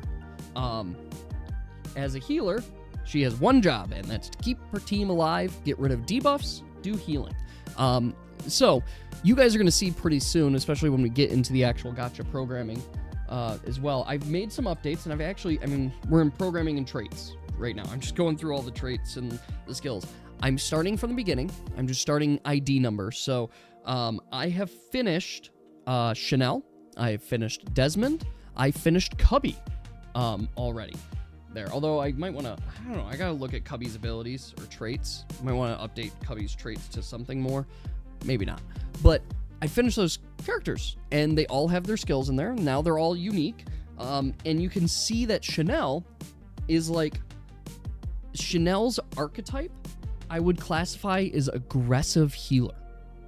Like an aggressive healer. I would put Chanel at higher damage value, but is also like single target healer too. And Chanel's ability that I added is called Lifesteal. So Chanel is a healer with an attack ability, like a skill that allows her to directly attack a target. And when she does, she steals life from that target to heal and remove a debuff from one ally. Now, the ally that she heals and removes the debuff from is random as well. So it's just a little bit buff there. But Chanel also buffs all of your dark element characters, so they deal more damage there. So that is where it gets interesting, is that Chanel is a healer because her function still is healing, keeping the team alive and doing stuff, but is like an aggressive healer. And that's why after we get the skills done, we need to start looking at archetypes. I want to make sure that we have defined archetypes there. And it's not like we need 40 archetypes, but we need some archetypes for each class that are almost like a subclass, but it's not a subclass, that help define how the stats will grow for that character. Because we would essentially have tiered stats based on rarity and archetype there. So for example, I don't know, I'll call it an assaulter. So it's a type of attacker that just is there to deal quick damage, in a sense. They might have quicker charging skills and stuff, so that might help with it. But when it comes time for it as well, they're going to have a higher attack. They're going to probably have a higher critical chance, not necessarily as a critical striker character, but they're going to have lower defense as they're growing and getting stronger. And we have to define these archetypes because that is how we balance the game. Once we do real stats, because right now all the stats are just you get +1 every level. Just 1 more health, 1 more defense, 1 more damage. And I don't even have, defense doesn't even do anything right now. So we got to make it do something. And I think I'm going to do simple formula for it, that it's just a flat amount. It just takes off that much damage for your defense. So that's kind of my thought, is we'll do just flat amount defense off with always the bare minimum of 1 damage.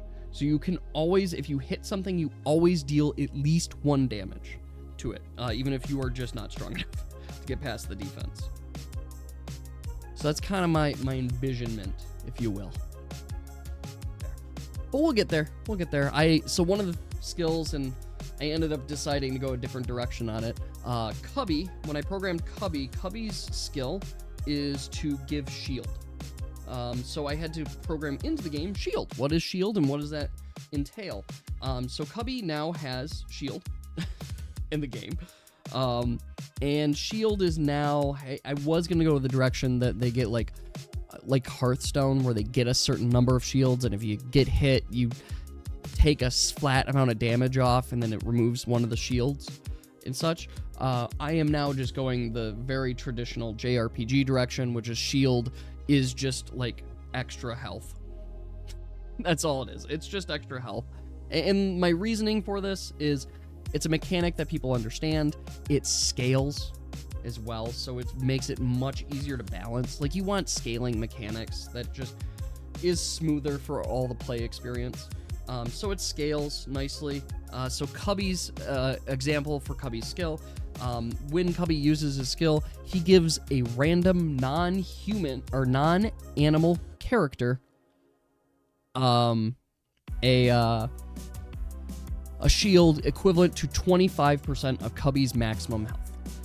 That's the skill. Now, when you level the skill, you can get it a little bit better, but he's still just an uncommon, so it's not going to be that strong.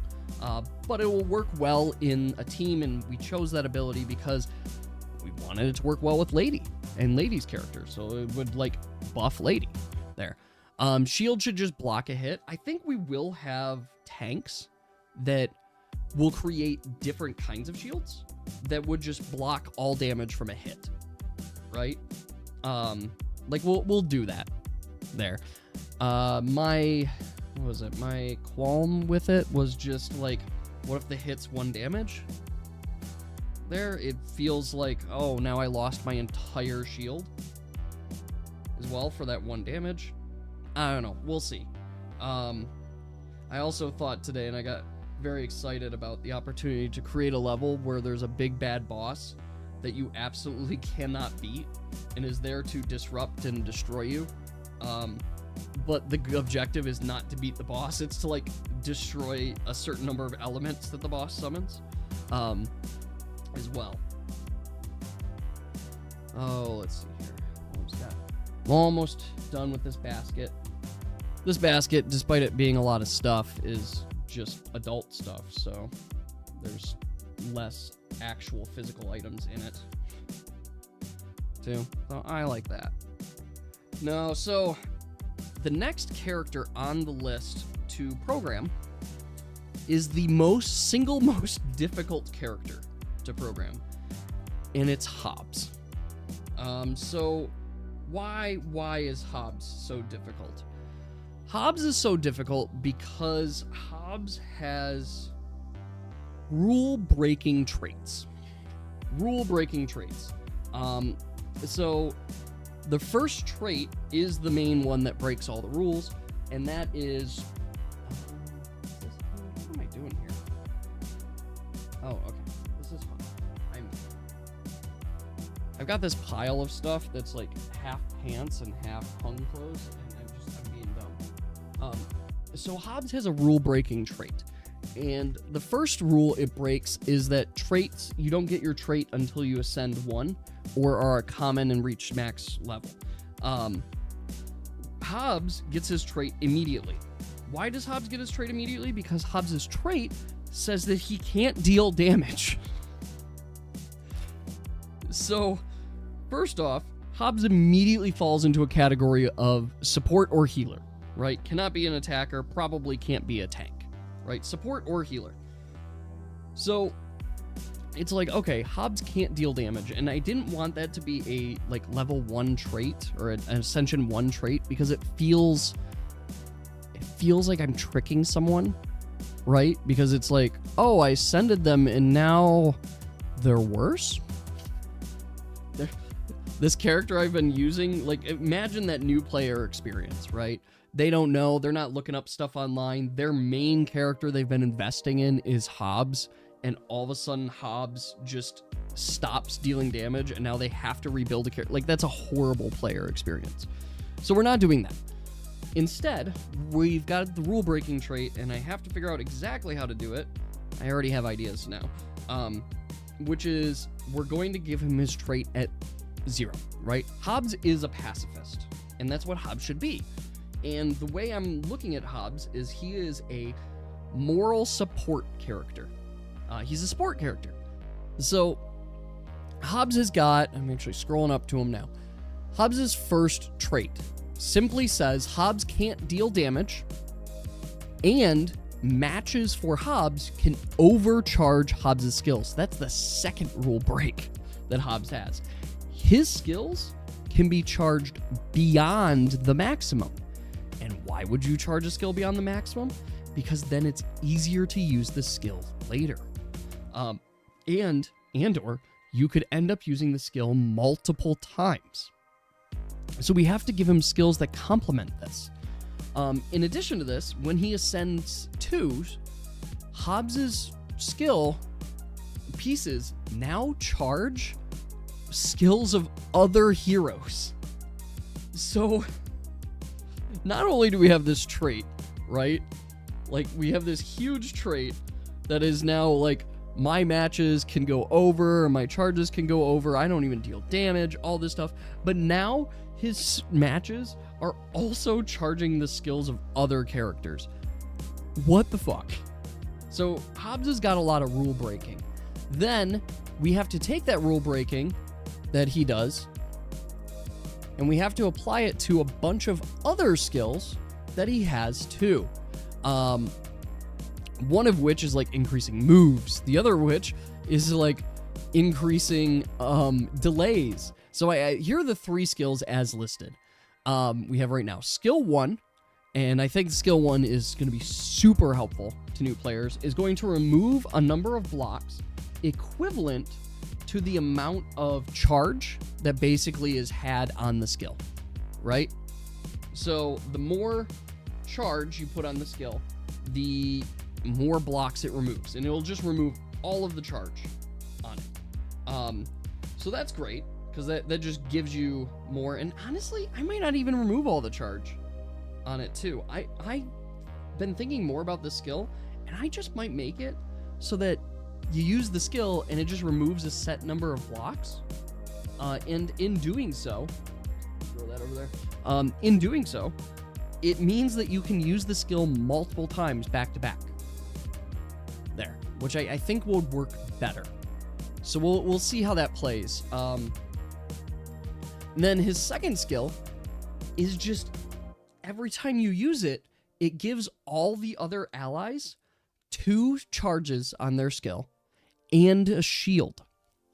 So he's now acting as a battery, basically, charging up everyone's skill, which I think is going to be great, especially for the big skills. So now you have this skill that's like, anytime I want, boom, boom, boom, boom, boom. And what we haven't done yet, and I'm going to, with Hobbs being the first, Hobbs is going to have the first skill that doesn't use a move. So right now in the code, if you use a skill, it uses a move up. And that's now all of a sudden a consideration. Hobbs is going to have the first skill that does not do this. And I'm probably also going to give it, we'll see, I'm probably going to give it to Cubby as well. I might not, actually. No, I will give it to Desmond. I haven't talked about Desmond's skills, because we didn't do those together on stream. But Desmond has a skill that might also not use a move. And I think it makes sense for it to not use a move, too. So we'll talk about that in just a second. I just finished up my laundry, so I'm just going to put these in the basket. Put these in right now.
All right, there we go. There we go, and we are back. All right, folks. So now we can focus on this, and I'm going to change our category in just a moment. Here as well. Do I remember the name of the god of music? Pantalia. Pantalia is the name of the goddess of music. Or the goddess of festivities, more specifically. But yes, damn it. I can't believe I forgot my closed captions again. I had them there the whole time. They were just sitting up there, and I just didn't hit the close button for them. All right, so let's change our category quick on the Twitch, and then we'll go from there.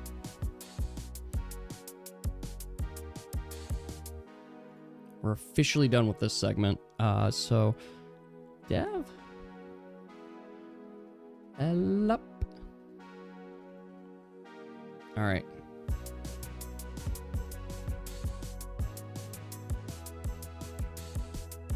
Easy. Just gonna make it simple.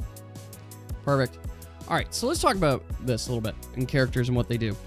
So first things first, Desmond introduced the game. I've got a couple of things. First, I made it so prisoner type characters deal more damage when you have Desmond on the team there. So on the same note, like Lady makes animal characters deal more damage, Desmond gives bonus to prisoner type characters. He has 2 abilities. So he is an attacker, but his abilities really help with delaying and stopping enemies from doing stuff. So the first one is Strangle. So he deals a little bit of extra damage to a target enemy. So if you guys think the thematic Strangle, he grabbed hold of Lady and started strangling her. He's going to delay their next action by 2. Then he has the skill Bribe, and I think we're going to give Bribe the trait where it doesn't use a move. But basically, the enemy will skip their next turn, is kind of the thought here. So they entirely skip it. So how do I display that in game? Here's Cubby. Hi, Cubby. So how do I display that in game? Also, I should have said, the server's been up the entire time. I am so sorry. It's been up the whole time. I also hope everyone's data is there. I think it is, but I did accidentally delete all of it. I had a backup saved, but let me know if it's not there, because I fucked up. There. Anyway, server's been up the whole time. You're welcome in. Lady, do you have everything? I want to double check. Do you have everything? I wasn't sure when I took my backup. I thought I got it the right time. We need a new background. We do. But collection is there? Okay, good. As long as collection is there, then we're good. But yes, you guys can adjust your username. Okay, good. Woo! That's what it was, something I was worried about there. So as you guys play, please feel free to play the leaderboard and make adjustments and see how you do. I'm curious to see how you guys do on these levels and who's going to get the top scores and stuff. Anyway, so let's just go over Desmond. This is my testing level. No one can beat it. And I mean that literally. If you can beat this level, show me. You have to get through 100,000 health. So it's not possible. Anyway, so we're going to bring in some prisoners. We go in here. Great. We have our prisoners. So he has this bribe skill. Right now, its representation is really simple. It also, I think you have to get to 40 on it, too. So I've balanced out some of these skills. They're a little bit harder to gain, because they're all level 1 skills. And as you level them, they need to get better, right? So all I'm doing right now, I'm just going to match Desmond, just to make it, to show the example. But you can see here the 3, the 1, that's how many turns it's going to take before they act and do something else. So it gives you time to do some action, set some things up, hopefully damage and kill them before they can do anything to you. So I go in here, almost there to my skill. Oh, there's not a lot of fucking Desmond. This map's also super hard because it's huge. Come on. More Desmond. I can't even match another Desmond right now. It's okay, I can match it next turn. All right, good. All right, so here we go. I'm gonna match this Desmond. You're gonna see his skills ready. And over here, you're going to see them both jump to 3. I can click on this guy, and I can use his skill, and it marked it red. That means when this guy has his next turn, he actually won't do anything at all. It just straight up will do nothing. So we can see it right now. I'm going to finish this turn after these couple matches come through. Fuck yeah, combos. And it's going to go off of red, but instead only this guy actually damaged someone. So it's like, great, perfect. That is what we want from it. So that is just high level how the skip works right now. I'm going to probably do some other indicators, but yeah, he basically just says skip your next turn too. So yeah, that's a basic high level. I also fixed the bug, guys, by the way. I fixed the bug that when you rejoined the same level multiple times, that it just stopped working, basically. And I found out why, and it's because of that stupid referencing error. So what it was happening is when you rejoined the same level, it would adjust this literal stage data like in the file. Not it wasn't actually in the file, but it would adjust that kind of data, making it very, very difficult to clear stages when you have to get rid of a certain number of blocks. And if they're not infinitely spawning, they would just be gone. So that was the crux of the problem, and I fixed it. So via fixing it, we're good to go. So yes, we've got some new abilities. So this level, once again, impossible to actually beat. So I'm gonna leave it. So we've got Cubby's ability. So I'm gonna show you Cubby's ability right now. So Cubby's ability, what it does is it will give a random non-animal, so it can't give Puppy, it can't give Cubby, a shield equivalent to 25% of Cubby's health. So get them skills here. I think it's only like 15 that I have to get to make it count. So we'll go in here. Wait for, I just need a Cubby match. Almost there. Perfect. We got a Cubby match. So when I click this, it's going to give Boggles. I gave him a shield. You can see he's still taking some damage, but this blue represents the shield. It's got to eat through the shield first before it will touch the health. And it's not that his health decreased, it's that proportionally, this is just his health compared to his shield. I want to work on this visually, but for right now, that's what it would look like. So Boggles now has a little bit of a shield. So if Boggles would take damage, it's actually going to damage his shield first rather than his actual health. Simple enough, right? Simple enough skill, easy peasy. The other characters, so we have Chanel. So Chanel has her regular just healing skill, increases damage, and you'll notice here for a lot of the traits, I reprogrammed them. So the traits actually have real numbers in them now. So you can see the actual values and actual numbers for everything. So for example, like Salty, combo streak, increases damage dealt by this hero by 3% for every combo match made. There. That is the actual trait. And if I go to level him, so like I have this here, a level up, I know him, so I can go to ascend him right now. Bam. I still got this bug. I gotta look at this bug. But anyway, you can see it changed it to 5%. So now it's an actual 5% change. And if I refresh, because I gotta fix that bug. That's a bug I got on my list. If I go here and check, it's still same stats. I can adjust my skills. You can actually see that they're different levels too. Got lots of bonuses as well. Now I'm kind of curious to see. I don't know if you guys have changed your names yet, so I kind of want to see the leaderboard if you have name changes. Nope, no name changes here. Actually, I can just go to the first one. All right, so nobody has changed their name quite yet. That's fine. Actually, I don't know. When do I pull it? Do I pull it instantly, or is it the very beginning when I set that up? I think it's at the very beginning when I set it up, so I might just need to like save the data? I gotta double check. It's still broken for me and IDK what to do to fix my system blocking it. You might just have to switch browsers. Honestly. That just might be it. Let's see. You guys have been playing in this level. Here. Yeah, I gotta see you guys getting higher scores on this. What level is that? Finish level. Alright, so let's see. 5,128. Looking at your scores. Should be this level? Should be updating the database, so I'm wondering, oh, it might not be, because if you got a higher score before, then it wouldn't. Yeah, I'm now trying to figure all this out.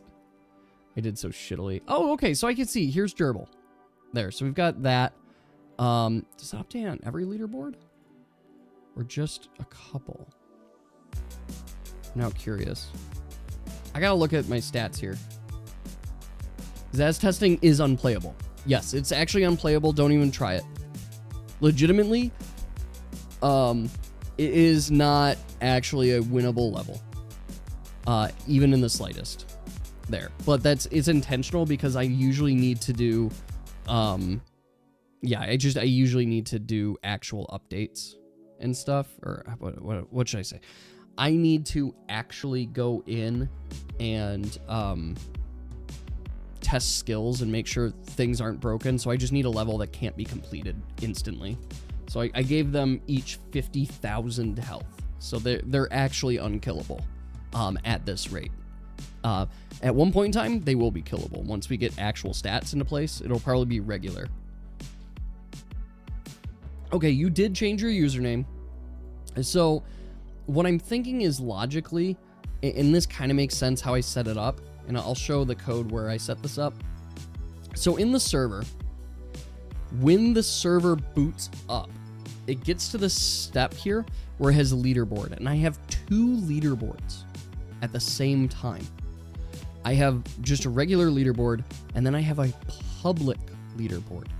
The regular leaderboard saves your data, including your email, which is your unique identifier.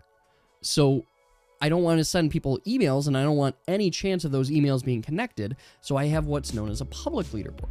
The public leaderboard saves emails, but you can see here it actually grabs a username instead of your email to log it to the leaderboard itself.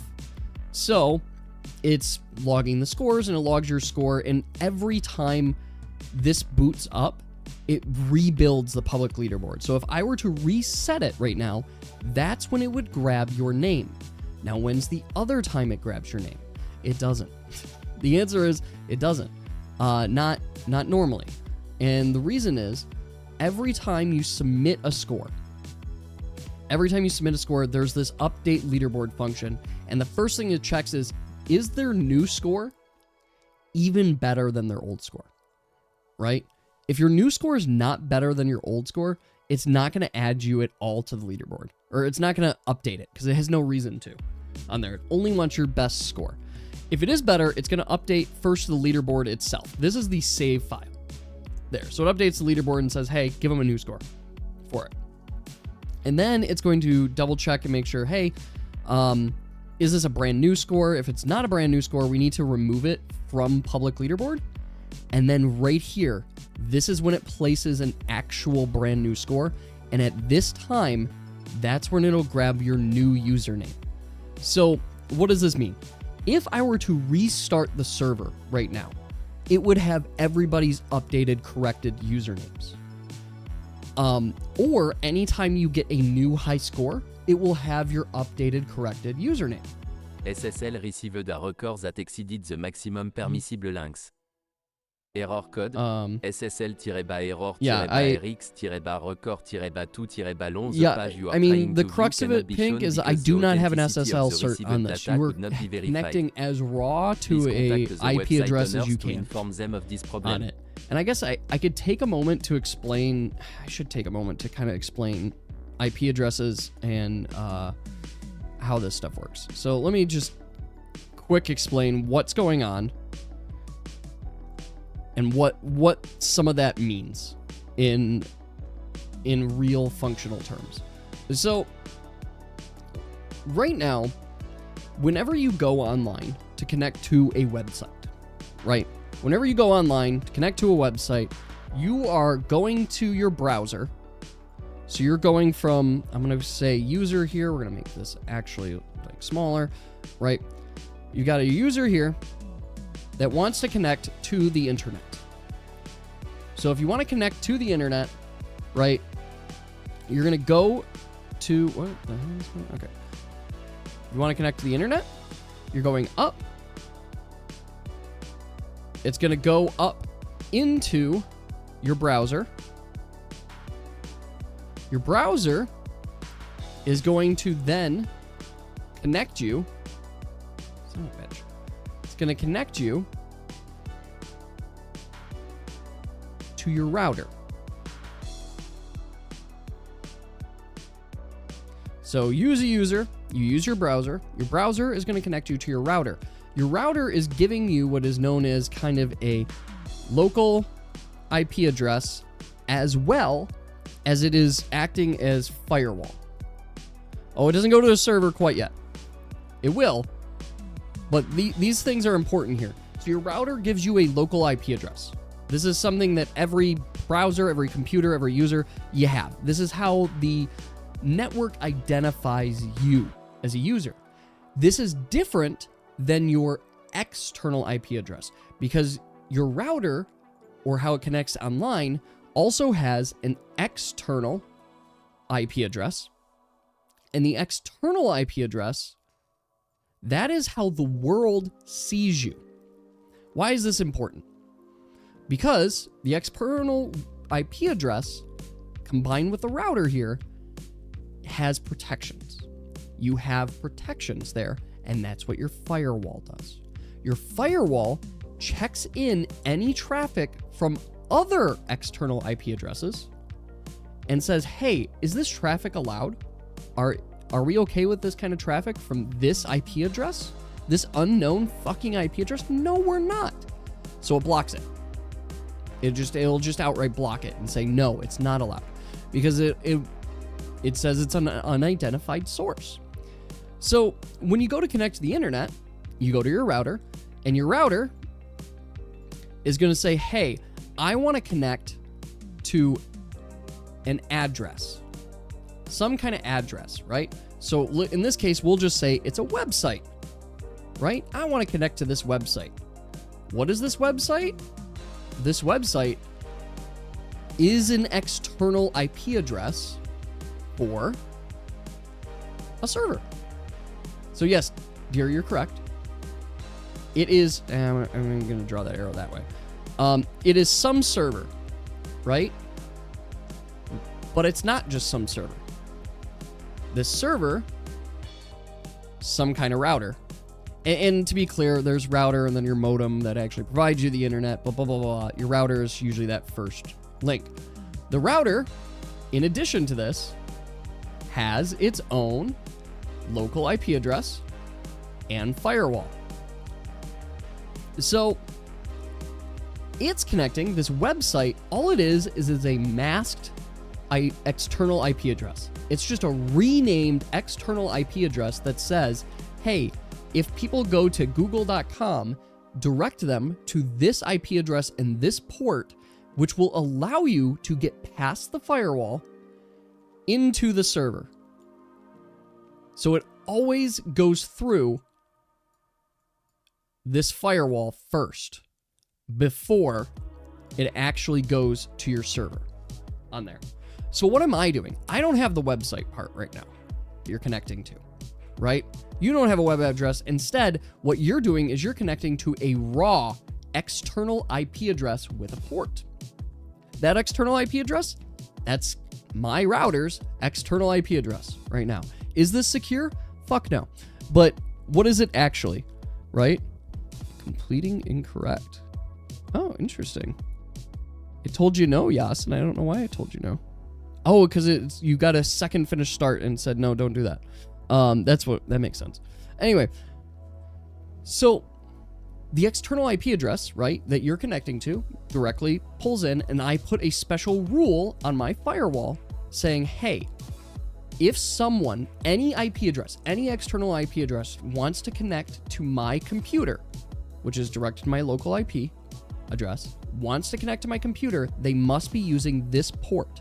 And this port allows them to access my server. And the only thing open on my entire computer on that server is, in fact, this game. That's it. So that's why I know it's secure, because you guys really can't do anything on this. Like, you can connect to my computer, and you're only going to be able to make requests to this server. So, like, I'm secure on that. But Pink, here's the issue you're having.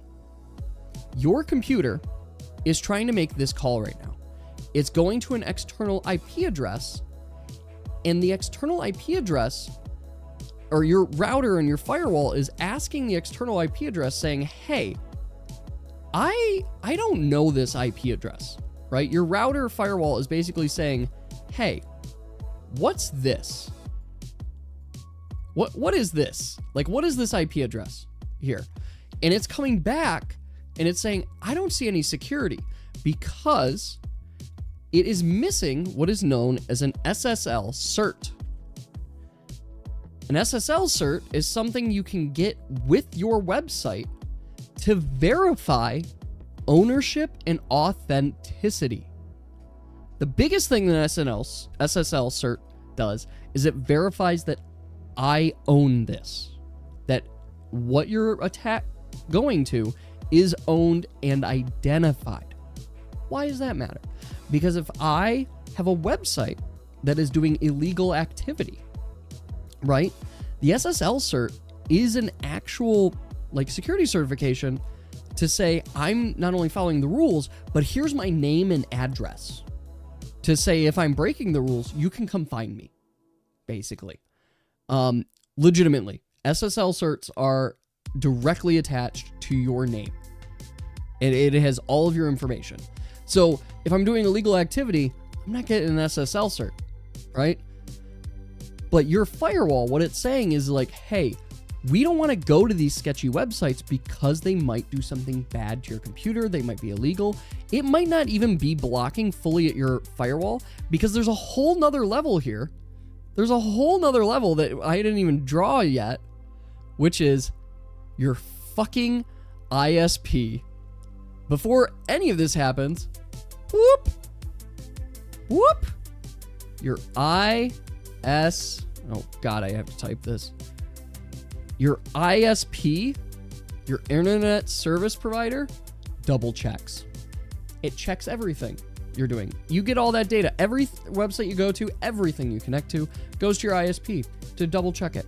And a lot of times your ISPs will come in with your router, with your modem, and set up rules for you. Rules that you can't change in your firewall.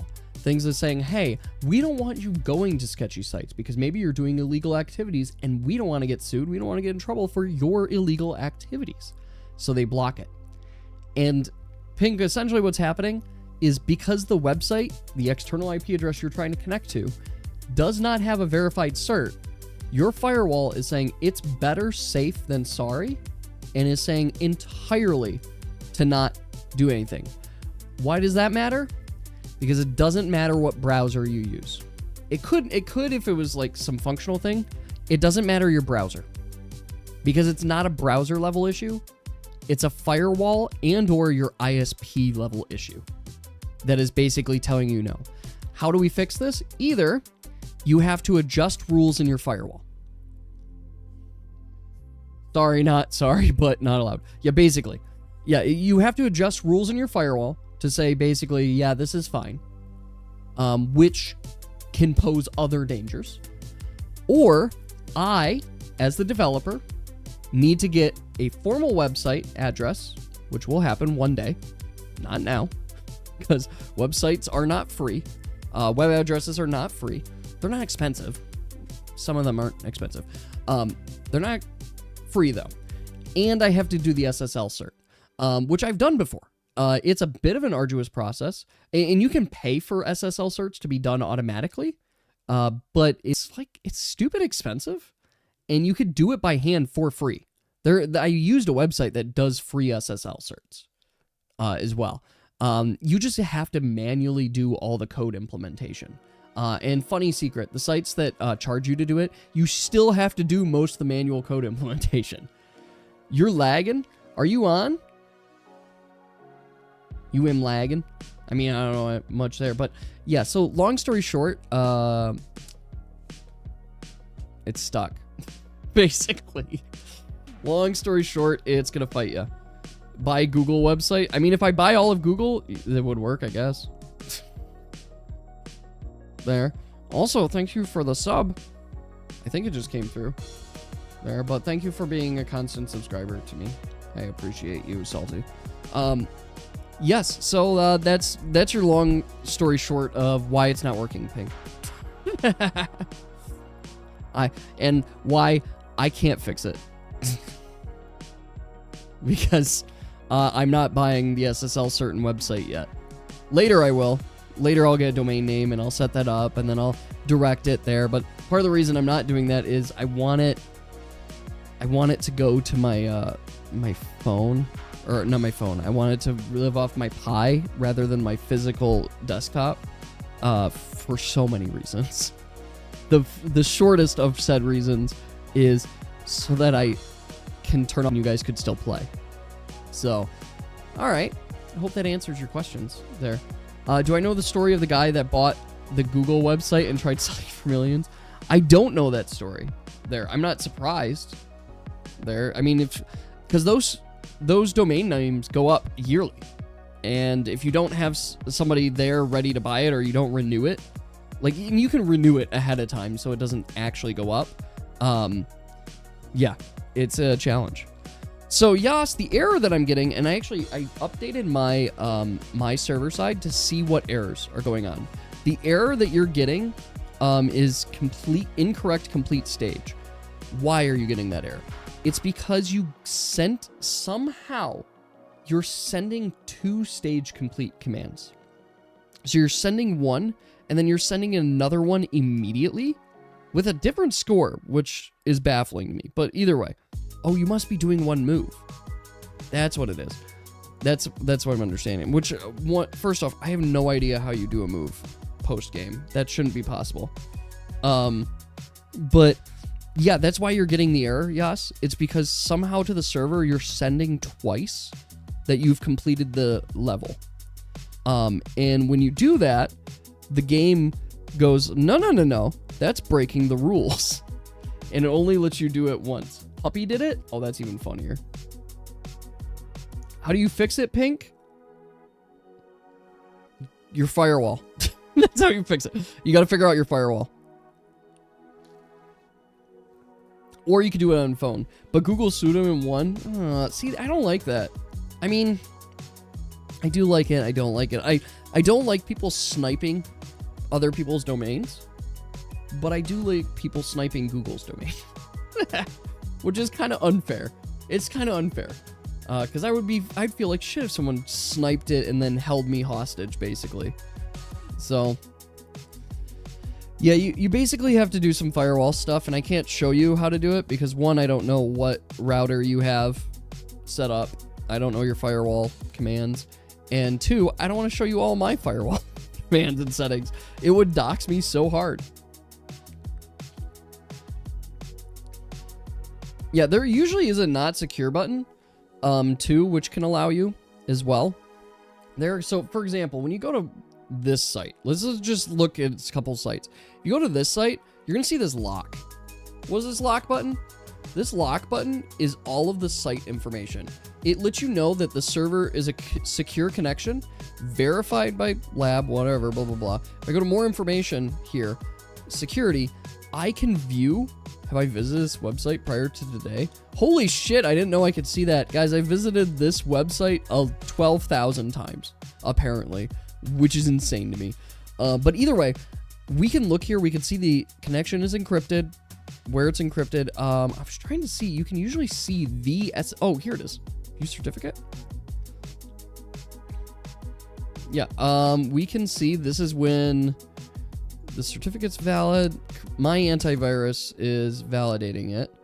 Where is... Oh, these are all of the... This is actually the Google IP address, which is funny. All of these domains that are attached to Google. Where is... That's their public info, modulus, miscellaneous, serial number, fingerprints, blah, blah, blah, blah, blah. Where is the SSL cert? I think this is it, actually. It's the authority key. But I gotta double check. Usually you could just see the SSL... Oh, wait, is this it? Perm cert. Yeah, so this is literally the SSL cert to say, hey, this is a valid website owned by Google, basically. So you could see any website I go to that has that lock, they have an SSL cert. Like that's what it is. They have an SSL cert and they made it clear. If we go to my site, it doesn't have that lock because my site is not it's not real. There. This page is stored on my computer. Site information for local hosts, right? Like, and then I'm on localhost as well, but it's basically saying, there's nothing. You could go here and just like adjust things, and like protection settings right now are standard.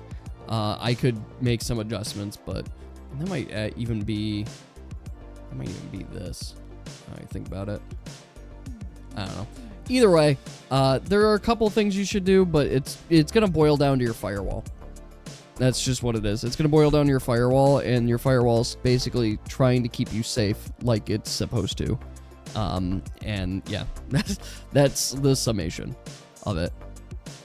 All right, so back on track a little bit. Let's talk about this bribe skill. and how it relates to Hobbs. So Hobbs is our next character we need to make. Hobbs can't deal damage. His matches can overcharge skills. And then when he gets to Ascension 2, his pieces charge the skills of other heroes. Likewise, we want him Ascension 0 to have his trait. Then his Ascension trait 2, which I think I love. I came up with this the other day, so you tell me if you guys hate it. Every time Hobbs is hit, all allies gain plus 2% damage. Like, straight up. They just get more damage the more Hobbs is hit. And there's two reasons I like this. One, I think it's thematic, because it's like, someone hurt my dog, and everybody else is angry about it, right? So you get stronger. And I might make it even stronger, we'll see, as well. But two, it also gives that extra motivation for when Hobbs is on your team. It can do some other things. It can help and do something else. And thirdly, 100% chance we're going to create a character one day, if not today or some point in time, that their ability is to put a target on some character. Like, consider this, right? What if we can force monsters to attack a certain character? And normally how you'd use this ability is you would use it to force target your tank. That's going to have higher defense, higher HP, right? So they take less damage. But what if you could force target Hobbs? You force target Hobbs, now everybody's getting damage up. Everybody's getting damage up constantly, right? And then we're 100% going to have encounters that are like goblins that just get to attack every single turn. They're not doing much damage, but they're constantly attacking or something. This is just gravy at that point. It's like, let's just fucking give a boost. So there is that. All of those aspects that I have to take into consideration, because it's difficult. These are difficult things, but this is all doable. This is all doable. I'm still thinking about the last ability. It might just need to be an expensive one as well, but I can see there. You could see some very big nerfs coming. Maybe, but maybe not. I don't know. We just balance around it. That's why you just do some of these abilities, because then you can just balance around them, make them a little better. So let's go here. So first things first, I want to create a flag with abilities that makes it so they don't use turns. So let's go to here, and first things first, implemented state skill, no. We're gonna increase the column to the right. We're gonna edit this. Actually, no, that's done. That's good, actually.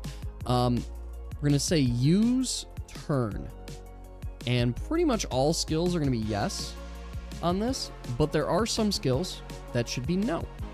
So let's say basic protection doesn't use a turn. Let's say bribe doesn't use a turn.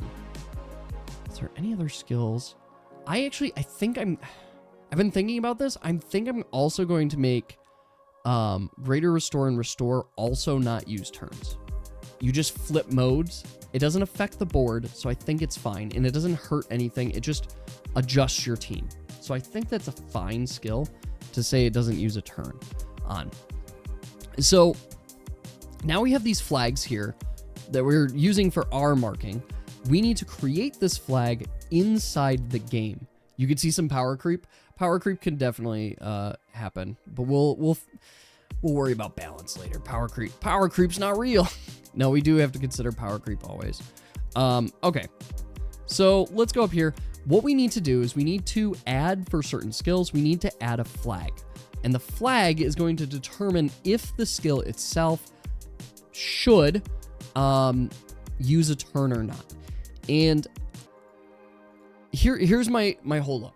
So I've introduced skills, I've updated, and I've introduced this thing called a base part of the skill. This is the basic information on the skill. And the reason we do this is because when we do level ups now, we are just changing some factors of the base skill. We're just updating a couple factors. So for example, level 2 on basic protection gives you a start charge. So at the very beginning of the level, you start with 4 charge already, right? And it's now 4 out of 15. So you can use the skill sooner and then you'll later have to build it up. That just makes it easier, right? To use the skill, and now you have a reason to level up the skill. My hesitancy is if I put something in base stats on the skill that says the skill can be used or isn't used or doesn't use a move, it means that your skills should use a change to not using a move. And I don't think I want that. So what I'm thinking is we'll put it at the skill level rather than the base data level. So I'm just gonna create this thing that's called use move. And we're gonna say false on this. So we're gonna go up to our skills here and we're gonna determine which ones use moves and which ones don't. So like restore doesn't use a move.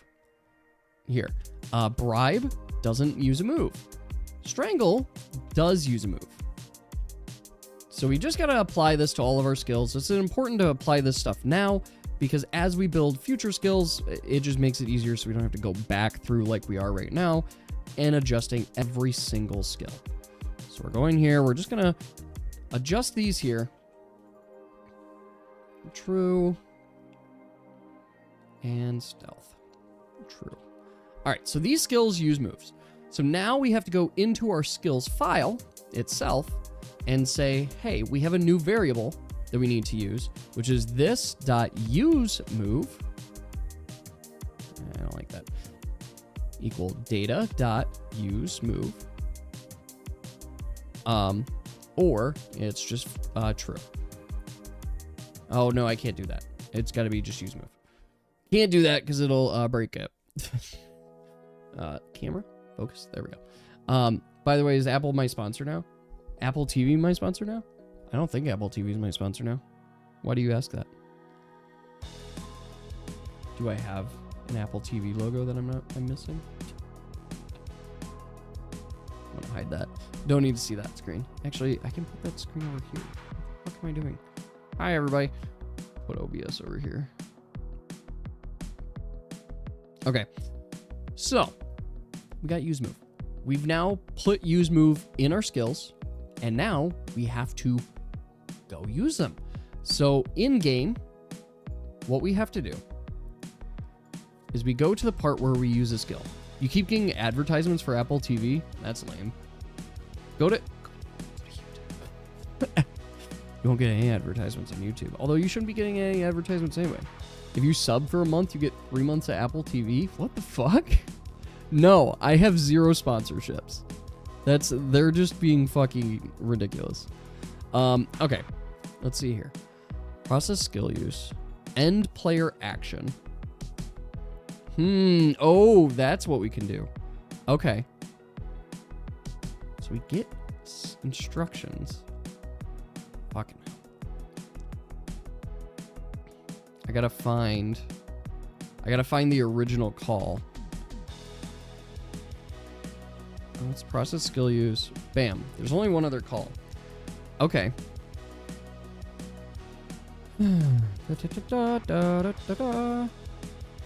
Okay. You know what? Just put it in instructions. That's fine. That's okay. Now we could do that. We can, so we're just going to add instruction to everything that says use move, which is equal this.use move. Great. And we just add this to every single one of our instructions.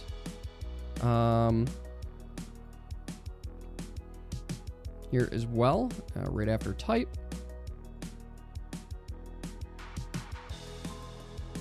And that should... Actually, I hate to do this. It literally doesn't matter where I put it in here, but it matters to me because the first 2 things are always the same. Do this, go up here, do this.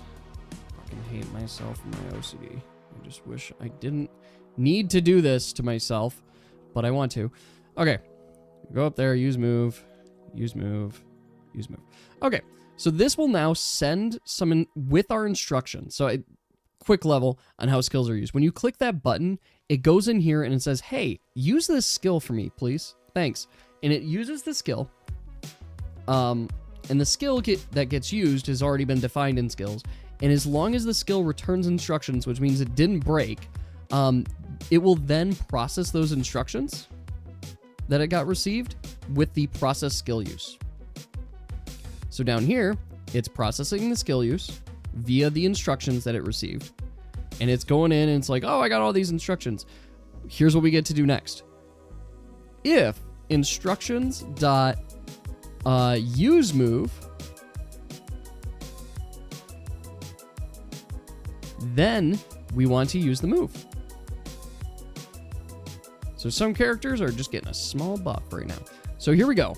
Use move. I just changed it. So if a skill doesn't use a move now, I'm gonna refresh. So if a skill doesn't use a move, I also want to see if you guys got new scores. Nope, no one beat their high scores yet. So if a skill doesn't use a move, it should be fine. So I'm gonna go here. We'll click a couple characters. Cubby, great. So both of these skills should no longer use a move. So I'm gonna try for Cubby skill first. And we're gonna just verify that it doesn't actually progress or move the game here at all. And it's important that we only use this on, oh, fuck. I keep finding this bug. I gotta fix it. I know what it is. I just have to fix it. All right, so we're here. We're almost to Cubby skill. Almost Cubby skill. Okay, we got Cubby skill. We're at 21 moves. If I click this, it did use it still. But it didn't progress anything else. Okay. That's okay. Okay. We can figure that out. So it didn't progress anything else, which is good to see. So we just have to figure out where I actually use the move. Like, where do I call that thing? So I'm gonna double check. I'm not calling it. Yeah, I literally call it right here. Okay. All right, let's remove that. Let's remove that, and we go down here, and then we'll use it down here. Right? Okay. Easy fix. Now it doesn't use a move. It doesn't use a move, and more importantly, it doesn't progress the game, right? Oh, you got a high score obtained? Ooh. Good point about end action. You enjoy how puppy ability doesn't reset combo? Yeah, I think that's intentional, too. I have to double check. I think I intentionally did that as well.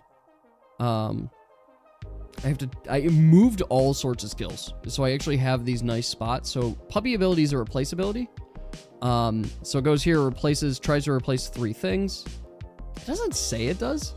But yeah, puppy's ability doesn't...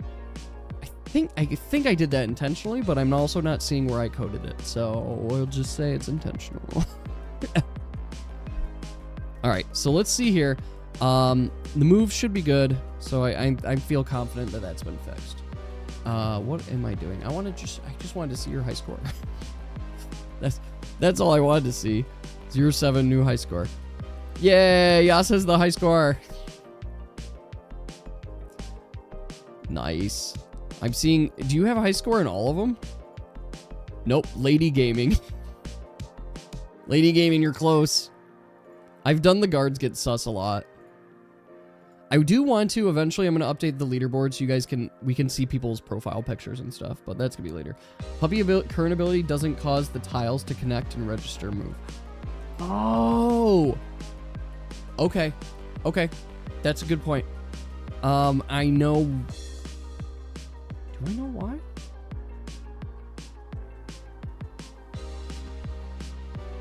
Where's start slide? Start slide is false here. Right. Oh, I define it here. Ah, it doesn't. Yes. So if I do this, start slide. It shouldn't though. Should. Okay, let's just look at this. Thank you, Yas, for pointing out a bug. I'm going to maybe fix it. We'll see. Originally, I didn't, but I think I should fix it. Okay. End player action. So when we end the player action, first thing we check, we turn off, we say, hey, we're going to have processing the wait. We're going to prevent swapping. We go, if it's not starting the slide, it immediately processes status effects, monsters, then it runs combo runner. Okay. Otherwise, it's going to adjust the current combo, and combo runner is what moves things. So if I go into combo runner, right, we go in here, this is where it gets so complicated. If it's starting the slide, it's going to start by trying to slide the gems versus checking the matches here. And if I go here, it would process these things, and then it would do this.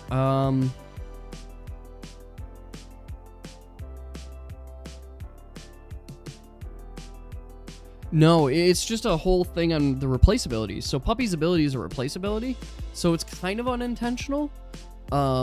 Because what it should be doing is it should be processing everything else first.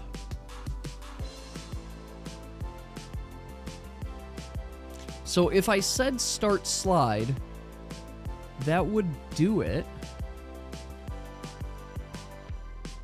Let's try it. Let's try that. So this is going to change Puppy's ability a little bit. I don't know if we like it or not yet, but Puppy's ability has formally changed. So if you refresh, you'll see it's different. Let's just change it. Check it and change it, right? I'm going to go this stage because I just don't want to progress. We'll do that. All right, so Puppy's ability, let's get it leveled up. Thank you. All right, Puppy's ability is ready. So now, oh, sorry, I was sitting there like, why do I have 30 moves, Daniel's on my team? All right, Puppy ability is ready. If I use it, oh, it didn't match anything. Didn't match anything. It also didn't seemingly use a move? Question mark?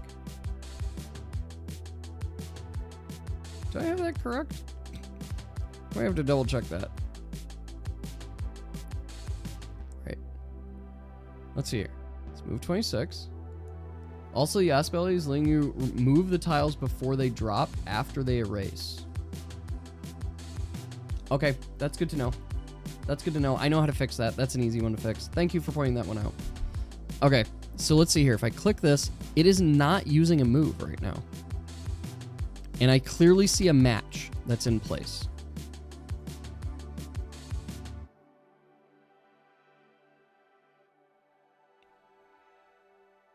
Thinking. Let's double check something. First off, Prowl uses a move. Good. That's correct. So why the fuck is it not moving using the move?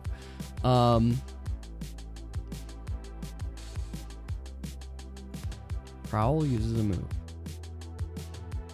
It should be using a move, and it should be checking it.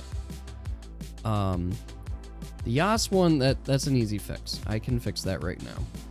Because all I have to do... And player action is this one. All I need to do is just prevent swapping sooner. So soon as the remove skill triggers, which is what it should do. So...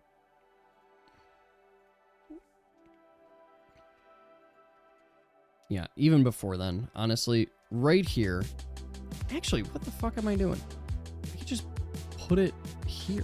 So I don't need this.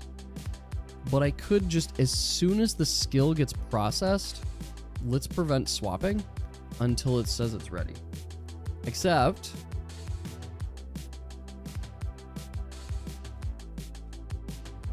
okay, except I need to just move this into here, and just re-enable it, basically.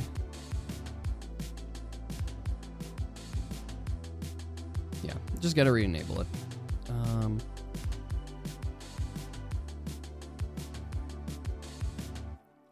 All right.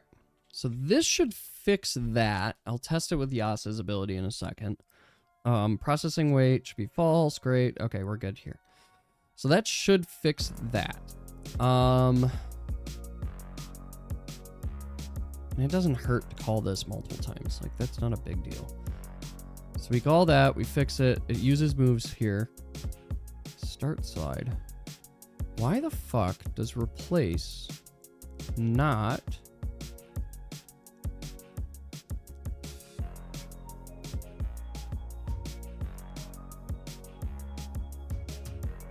use a move? That's what I'm perplexed on, is that puppy skill should be using a move. So let's refresh. Let's refresh. This is good debugging. We're gonna go in here. Yasa's ability should be correct now. So I'm gonna use puppy, cubby. It's actually really fun now that I can grab characters that actually are built and be like, oh, they do something now. I'm gonna grab her. Nibu-san should be good. So Nibu-san should not use a skill. This should not use a skill. Both of these should use a move here as well. So let's just test and just play the game a little bit until I get my skills built. So this should instantly activate Nibu-san's skill. I do need an indicator for when a state-based skill is active or not. But let's start here. So Cubby, I should use Cubby. It's either going to enchant Nibu-san or give a shield to Nibu-san or Yas. A skill didn't get used. Correct. And it gave Nibu-san a very tiny portion shield because Nibu-san's there. Next, Puppy. A move didn't get used. That's incorrect. Okay. Why? Well, let's check my console. Let's go. We're going to look at all the heroes. And let's just double check. Because it's very possible that I just fucked something else up. Alright, so let's go to Puppy. We go into Puppy's skills. Puppy only has one skill. And... use move is undefined. Okay. Use move is undefined. Okay. That's good to know. Use move is defined here.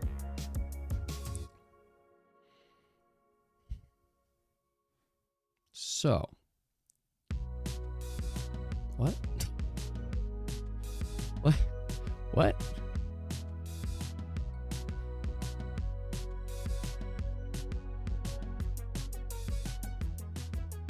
What? I'm genuinely perplexed. So let's just check something else. This is a good time to then just check another character. Let's go to Cubby. And if we go to Cubby's skill, and we go in here, use move is undefined. Excellent. Okay, that's good, because that indicates to me that it's actually a server issue, or a matter of I just need to reset the server, and maybe it'll come in, but that's it. It should be pulling right from the file, not from... Oh, fuck, I'm an idiot. No, it's not. That's not it. It's because of how I define it. Okay. It's defined here, is my issue. Okay, that explains it. Use, move. God, I hate myself for that, but I gotta come up with a better system, because every time I change it, I forget that I change it here, and it just... Okay. Fixed it. Also Puppy alt change wood blocks to Puppy. I think that's fine. I feel like that's fine, but maybe we make a definition for that.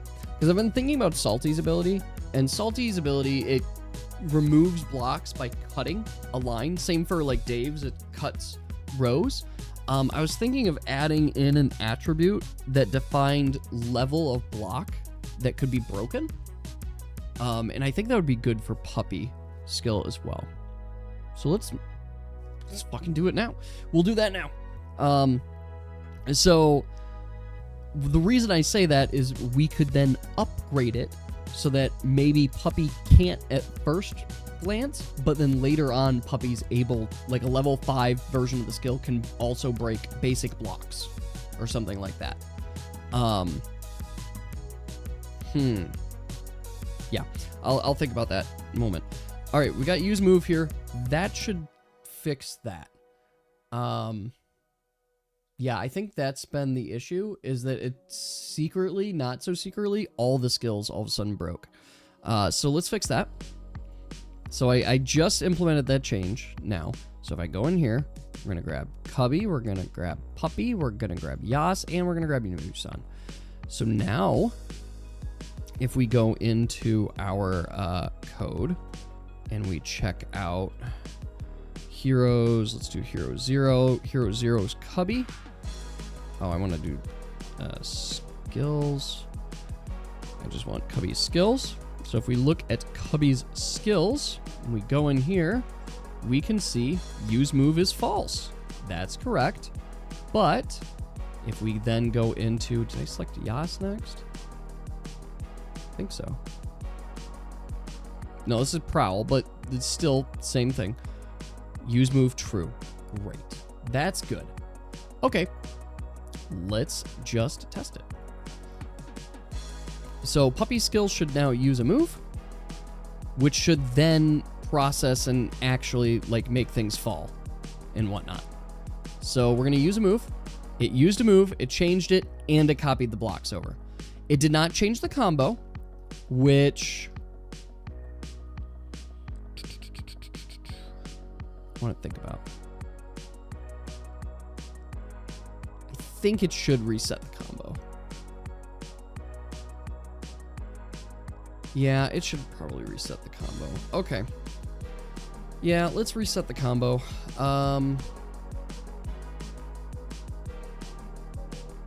So, question is where? So I normally reset it here. That's what's getting me. End player action. Is that where I set it? End player action. No. Oh, I do. It's right here. Oh. Wait, what?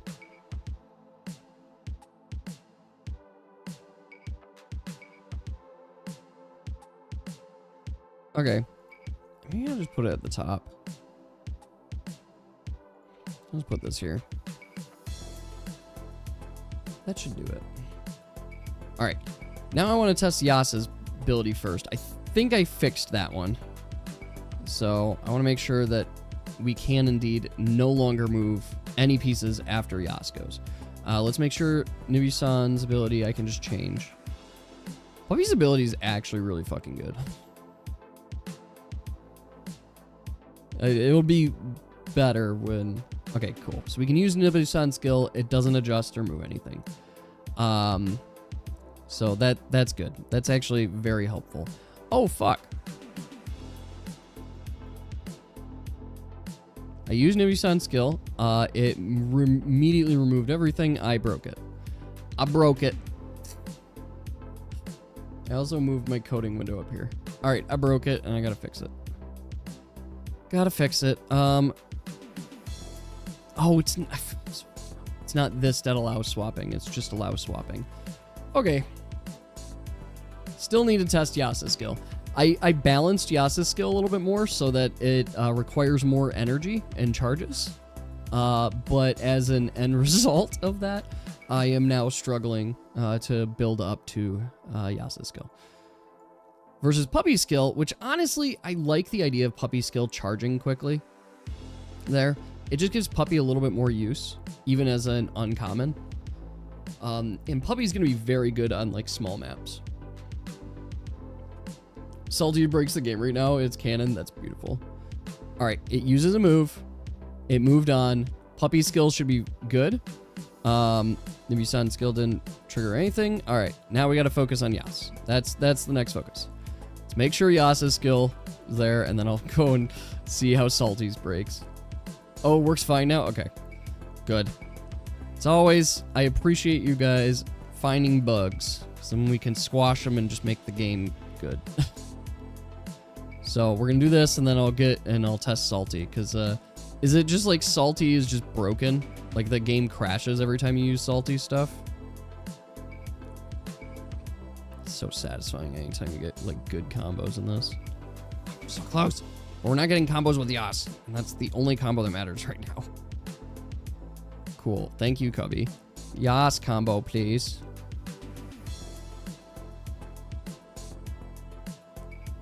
Okay.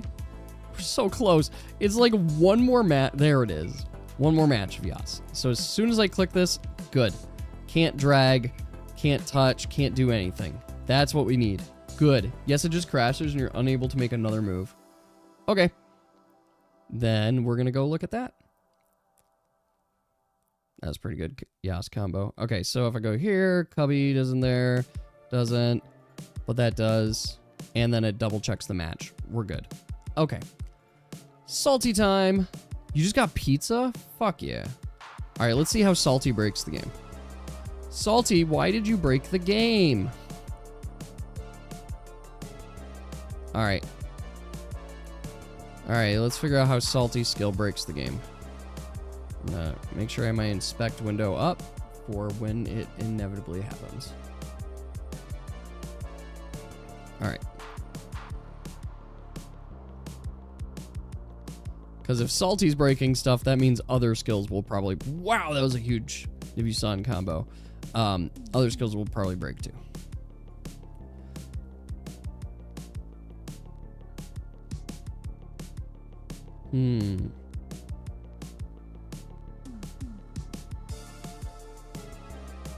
Okay. Just a little more Salty. Little more. I think it's at 30 now, which is more or less balanced. You were using Desmond, not Salty? Oh, well...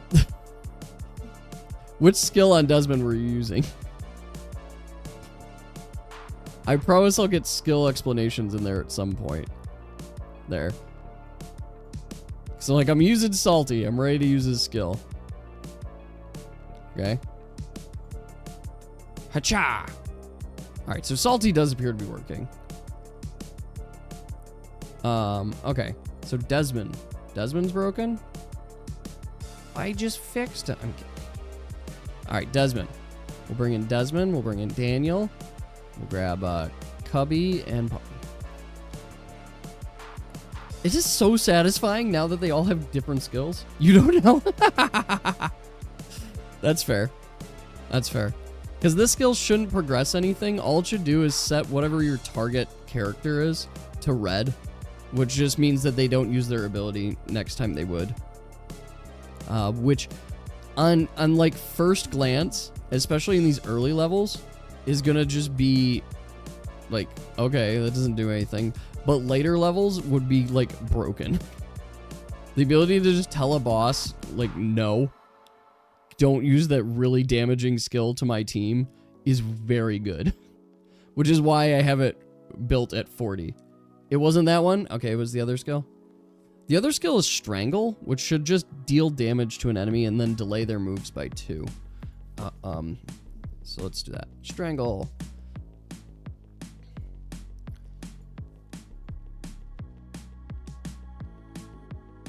I will eventually make it so you can change skills on this screen.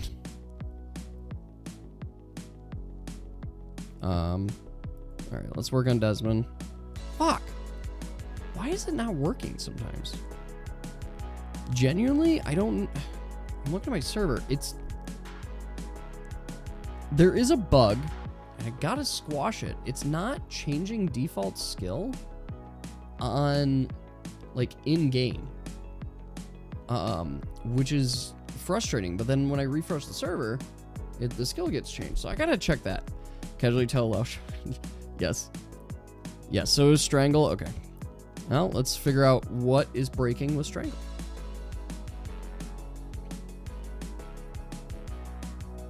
I'm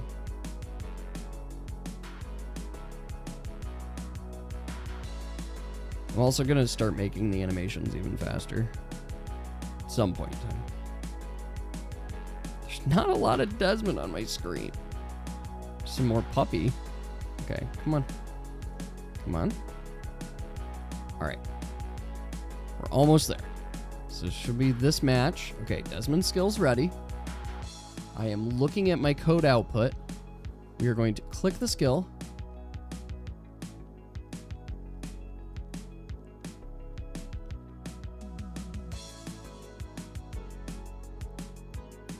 Uh-oh. Yes, I can't find the bug. What?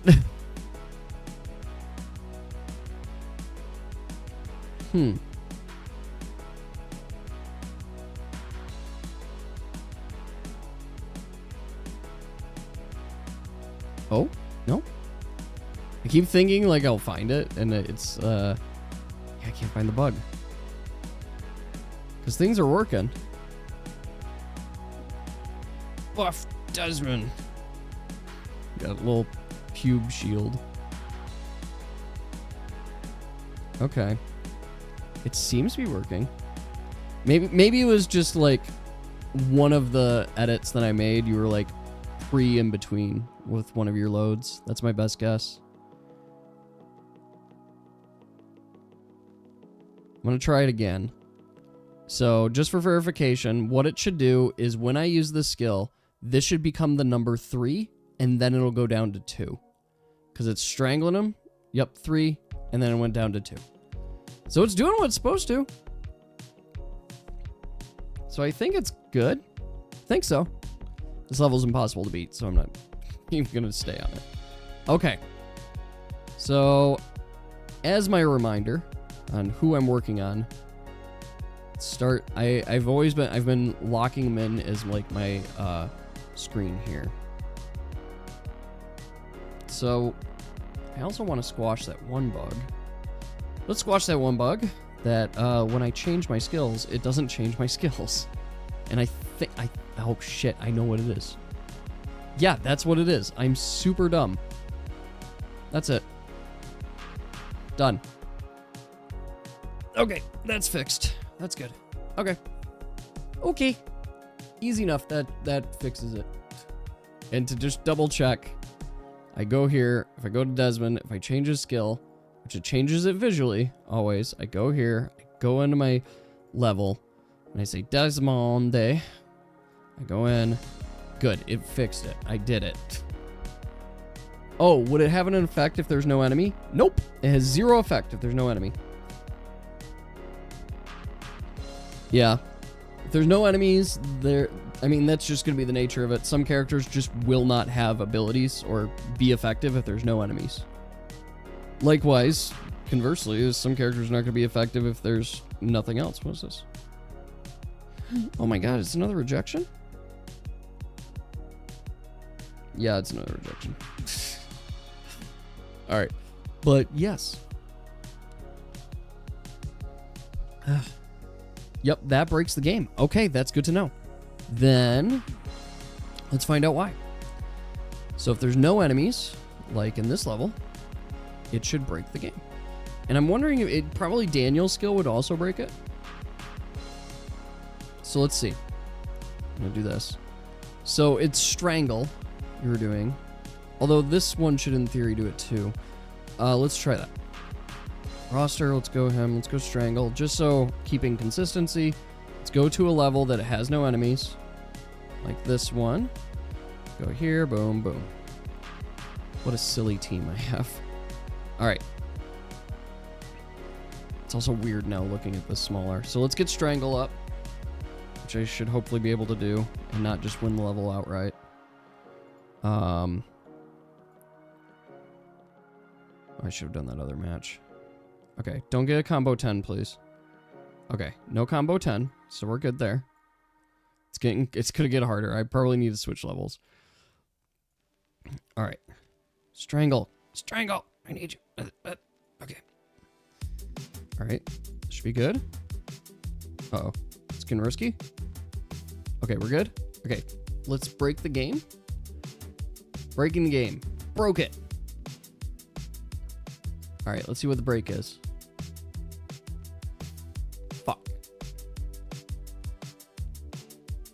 Okay, there we go. I found it. Okay. And then I can't touch anything. Excellent. We found it. Okay, what line? Game 1322. Which I guess I could have just looked at and guessed, but whatever. 1322. Right down here, that is the line. So, that all I need to do here is else if this dot target monster is not equal to -1. Done. That is literally it. So the error that I was breaking on was basically just trying to find a monster and it couldn't. And then this one, it would do 0. Okay. Let's just double verify. And this dot monsters dot length is greater than 0. Greater than 0, that's not always gonna work. No, you know what? This is the better code. Okay, so the reason it was happening is it was trying to attack a target enemy, and then it didn't there. Yeah, a simple if else. There we go. I changed it instead of an else. It's just an if else. Or an else if. There. Done. If it has property heal, it'll still try to heal you. Great. Fixed. Delay, we need to do it here too. If this dot target monster is not equal to -1, then it will do it. And then we do the same exact thing above. So the only way target monster can be -1 is if there's no monsters to target.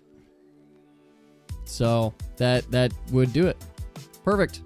That should fix it. Thank you, Yas. You have found a bug, and we fixed it, but we don't verify, we don't say anything's fixed until we actually test it. So we're going to go in here. We're going to grab Desmond. We're going to grab our good boys. Well, good girl and good boy. And we're going to test it. Okay, no combo times 10. Thank you. Otherwise, I have to go in and, like, make this skill way too good. Because I gotta make it easier to trigger. Alright, this should... Theory, we should have no more breaks after I can actually charge... I need more Desmond. I need more Desmond. No more puppy. I need more Desmond. Stop it. Okay, there's more Desmond. Thank you. Oh my god, I can feel the frustration that my players are gonna feel when they're like, I want to charge a skill, but I'm not getting what I need. Alright, let's do that. Oh my god, that's gonna be huge. I'm gonna win the map. Fuck, I'm gonna win. Shit. I won. Okay, well. Fuck. I won. Well, there's 6,087. Did I set a new high score. Damn it, I'm still below Yas, though. Fuck, if I'm gonna win, let me win better. Alright, we go to this level. We'll test it on this level now. Yeah, this should be good. Cause there's a... Oh! Okay. That was just a graphical glitch. That's not bad. Okay.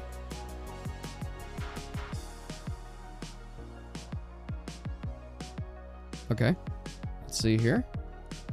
This should get Desmond. Thankfully, I only have to get to 2,000 points, so I've got some time. Okay, there's Desmond. There are no enemies. This is our test. Do you work? The game, in fact, did not crash. So we did it. We solved the bug. So that's good. I'm going to eventually put an exit button so I don't have to refresh. Also, it's funny because oh, it did adjust. So yeah, you have to get over 2,000. Good. All the scores are over 2,000. I feel really proud of this score with the guards get sus. I did really well. Fun fact, ketchup used to be prescribed as medicine. For what diagnosis? Like, what was the treatment it was solving? I need to go here and just tell my wife I love her.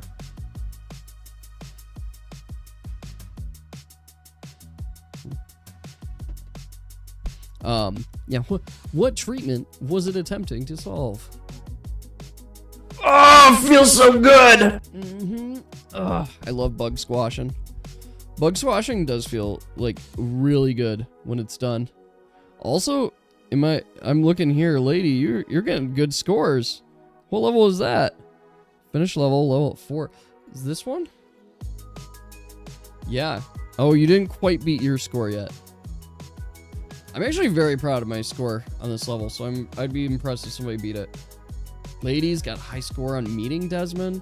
Now I get to look at your high scores. That one I don't see. I'm really low comparatively. Fun fact, See, lady high score there? initially invented as a medical tool to help with childbirth. Yes, I do remember that one being shared. Diarrhea, indigestion, and jaundice. Ooh, interesting. Wow, lady, you're setting the high scores on most of the stages. You're the person to beat. Except somehow somebody got to 13,000 on this one. See, now it's real competition because I can see your guys' high scores and it makes me feel competitive. Okay, I'm getting distracted. All right, we're bug squashing, and now we need to do some updating, some character updates. So you'll see here, I updated on my skill screen too, skill levels here. So we'll track, eventually we're gonna have an update where I go through and actually allow you to level your skills. And we'll have to decide how strong do we want things to be. So let me give an example. Right now, Prowl will replace 3 gems on the board. By level 5, I kind of want it replacing either 4 or 5 gems on the board. So it can do just a little bit more on it, which would be awesome. It'd be pretty cool. So if you guys can imagine Puppy's ability getting even stronger as well. It might only go up to 4, but it should go up. And I'd like it to start, like, get to the point where you basically can start and use the skill immediately.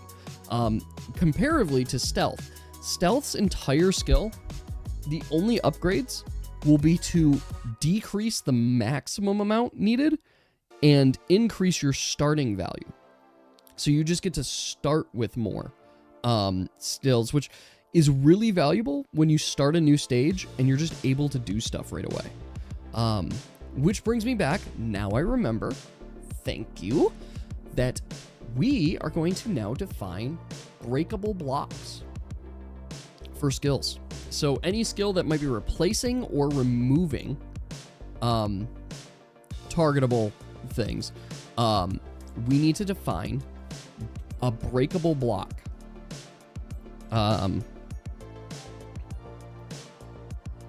Breakable, block breakable. What do I want to call this variable?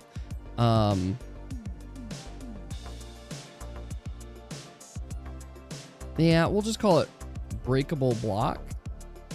And what it's going to be initially is null. So Puppy can't right away break a block, is the purpose. So let's go to cross slash. Cross slash as well. Can't break blocks.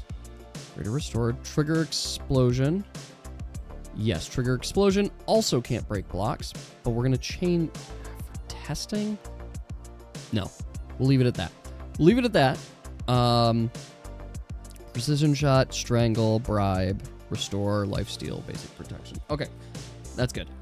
So what it does, or the reason we do that, is so that later we can improve it, so it can now break blocks, but also it means that we can ensure that when it's breaking blocks, it's not breaking unbreakable blocks.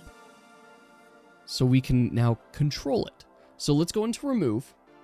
And what we need to do is we have this X cross here, right? This X cross skill where it's just removing it, right?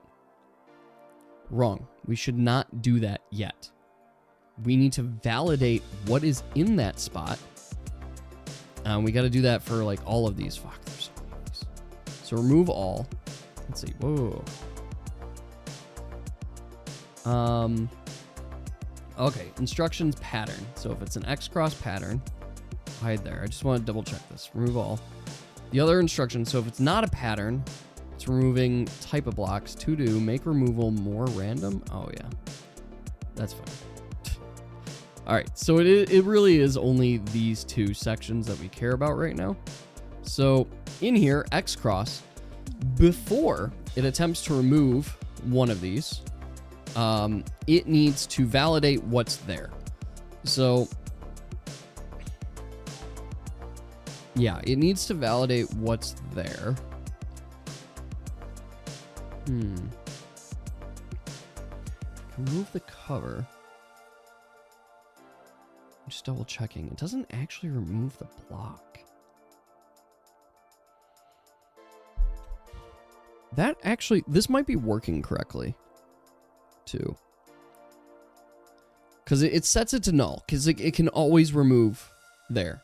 If the cover happens to be block on fire, it would remove that. And then we don't have it removing ice. I think we should.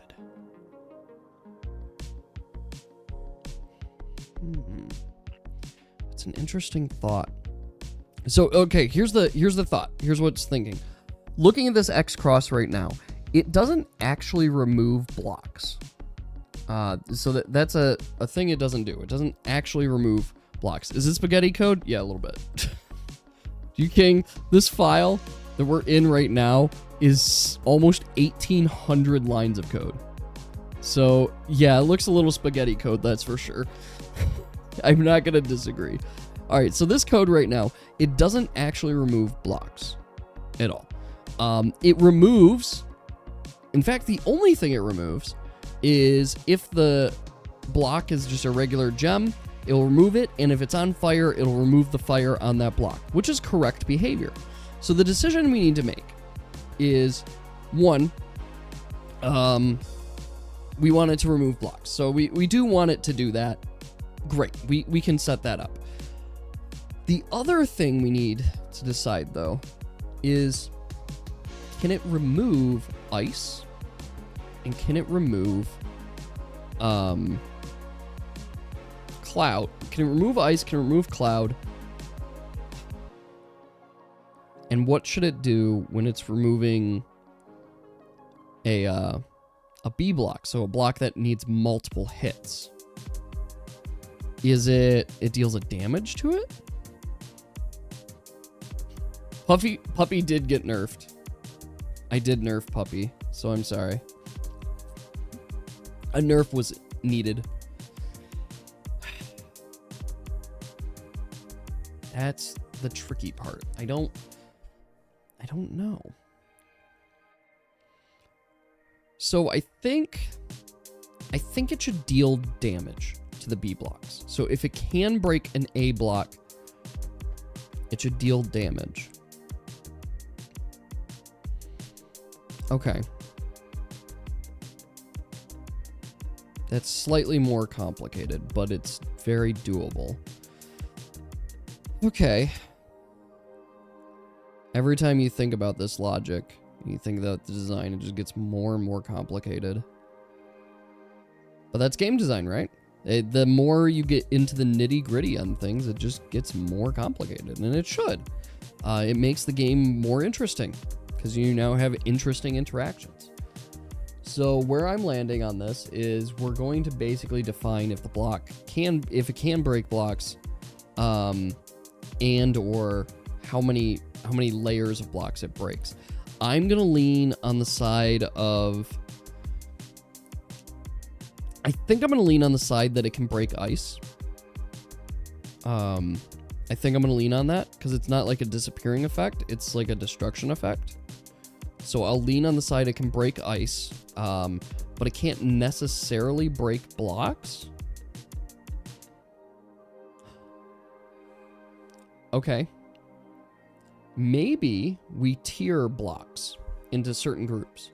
So you have to have a certain tier level to break stuff. Okay, let's do that. Let's call it tier levels.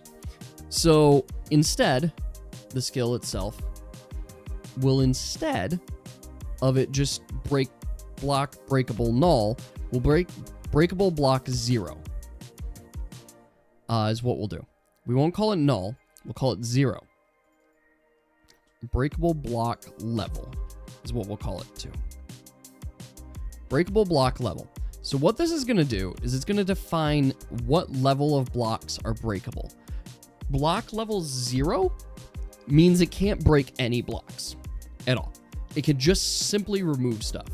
Breakable block 1 means it can break ice, and it does 1 damage to regular breakable blocks. Breakable block level 2 can break double layered blocks, as well as ice and as well as single layered blocks, right?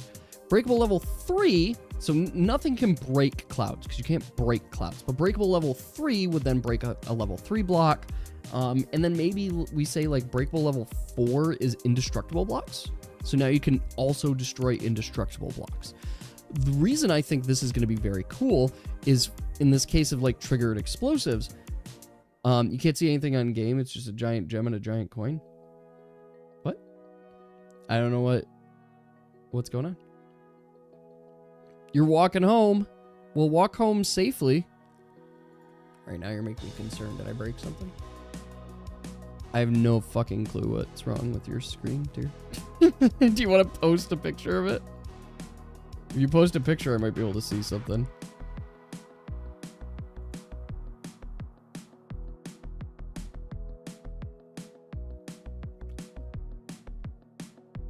I gotta find it. But anyway, I think that's what I'm gonna do. I think we're gonna define breakable levels. And then what I can do, like with triggered explosions, for example, is that we can slowly increase the level that it breaks on it. So that by like level 5, it can't break. Good, I'm glad, Mora. If you need calls or if you need safety, just let us know.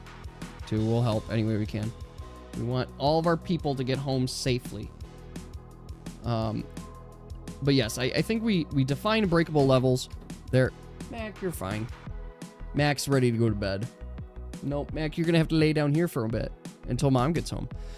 So we're gonna have breakable levels, and what we'll do is we will go into now our game, and anytime we go to break something, we need to define the breakable levels of it. So I think this is gonna be easiest. Oh, you could see already here in the row, I already defined that it could just break ice, but all of a sudden this couldn't break ice. Yeah, I need to define that. Sorry for that noise. That was the noise that came to my head. I think the dog opened the fucking door. He did. He opened the fucking door. I don't know how he did that. Maybe I didn't close it all the way. That's my best guess. All right, breakable levels, breakable blocks. I think what we'll do is we will define, oh my God, you got so close. I just saw that. You're so fucking close to my score. My score is so good. I don't know how exactly I got it, but I did really well and I'm very proud of my score. I did well in my own game. Just for anybody context, I'm looking at Lady just posted, just got the 2nd place score on Guards Get Sus. Monster Combo Zone 5. Oh!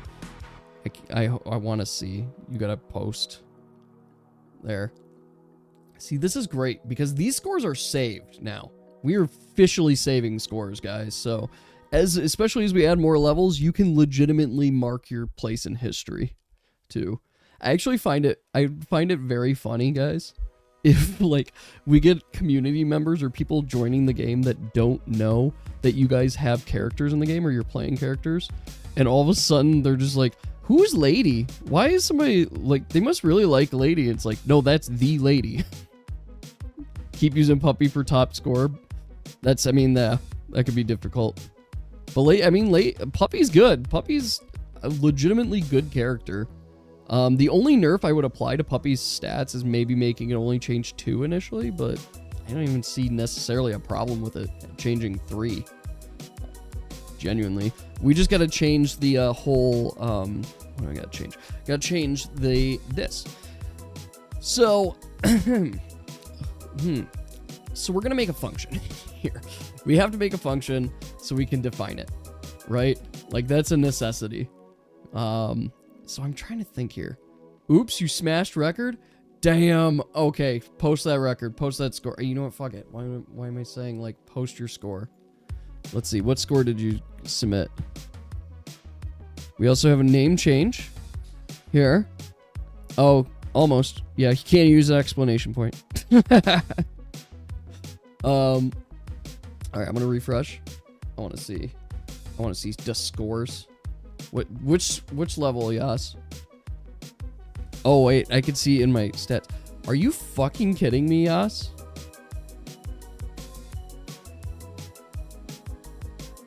Yas. Yas, how? How?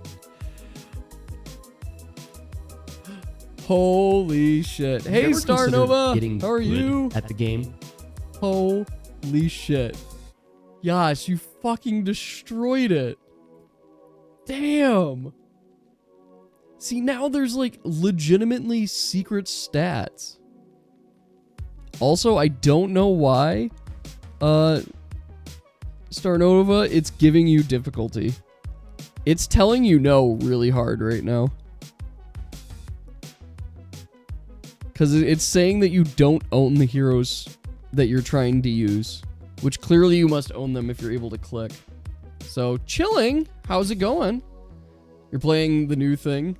But he said, yeah, you should own the heroes. I'm seeing the error messages on my side and saying you don't own those heroes. And that doesn't make any sense to me.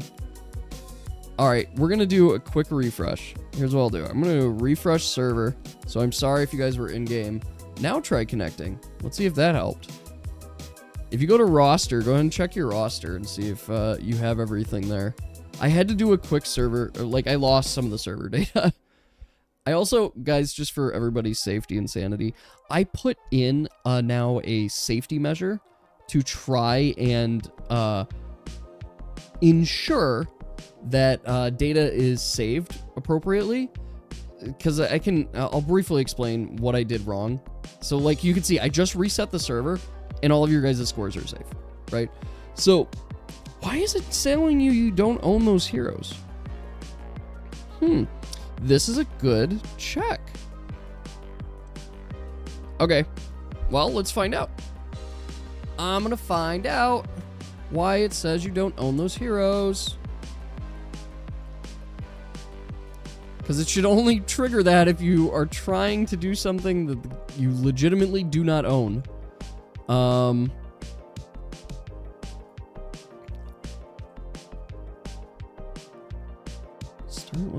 Wait, it let you start that level. So is it only Hero 5? Which would be Lady? It's still denying you. It's denying you there.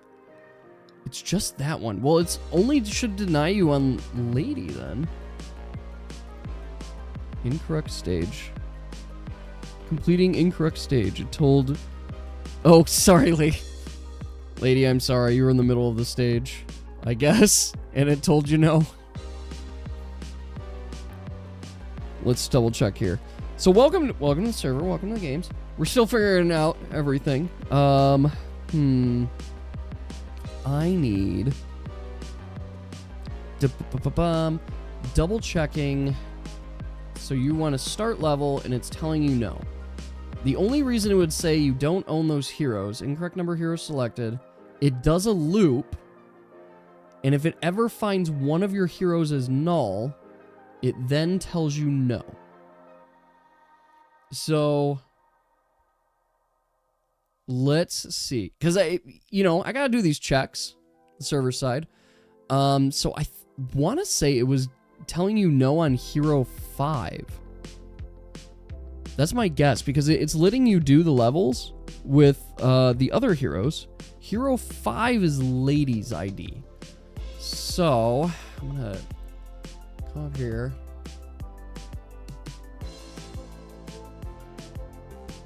All right. I am double checking now. Let's check your roster. I just want to verify. Roster. Oh my god, there's so much in here. Why do I save traits? I don't think I need to save traits. I'll check that later. Okay. That's 2. 3. 4 is null. Is it 4? What? Why does it say 4 is null for you? I have no idea. Well, I'm very sorry, Starnova. You took Lady out and you still have the error. It actually is saying number 4. Wait, I'm seeing different...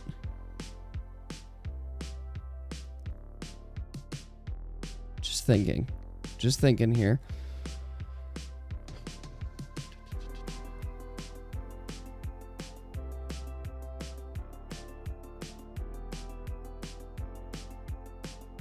So I'm seeing that you currently don't own Hero 4, which is Hobbs. Hobbs is number 4. I guess I should share here more visually so that it makes sense, because I was trying to view it here. So if you ever want to know which hero is which, there's an ID one. So this is 0, 1, 2, 3, 4. Oh, Lady's 4. Lady is actually 4. 0, 1, 2, 3, 4. So it's saying you don't own Lady? So it says unowned hero is the request it's giving you. It's saying you don't own Lady, but you're seeing Lady there? You got a new high score. All right, I want to see that new high score. 0, 4, let's see it. Nice. Wow, you're 1 point below 18,000. Yeah, go ahead and send me a picture. Oh, you're sharing the picture of your strat. Yeah, that's what's throwing me for a loop, because it shouldn't be litting you. Basically, you shouldn't even have the opportunity to select Lady unless you're hacking. You know, I don't know, are you hacking right now?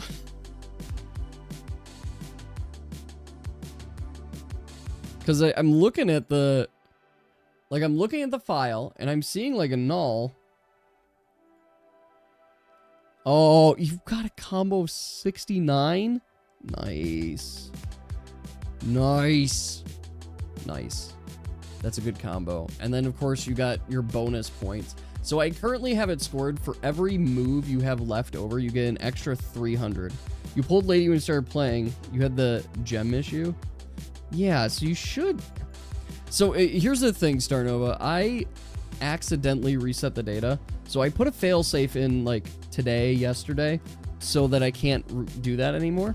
Because here's what was happening. It would start loading the user file, and then if it hit an error, the code itself would save. But if the user file wasn't loaded properly, it would have the user file as blank, and it would just save it as a blank file, effectively deleting everyone's data. So I put a failsafe to not save data until I ensure that I've actually loaded everything. So that was my mistake. So Starnova, I'm seeing you clearly have Lady here. So why is it marking it null in the server? What's more interesting to me is that you have it as level 6. Wait a second. No, that's proper. Wait a fucking second. Wait a second.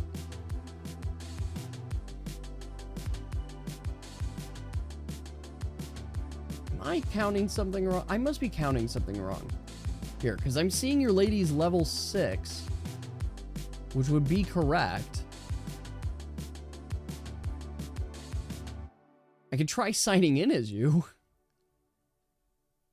All right, let's see. That's 0, 1. Just a second.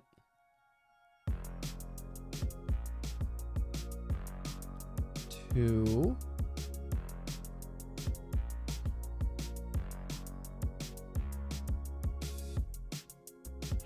All there, which would be Hobbs.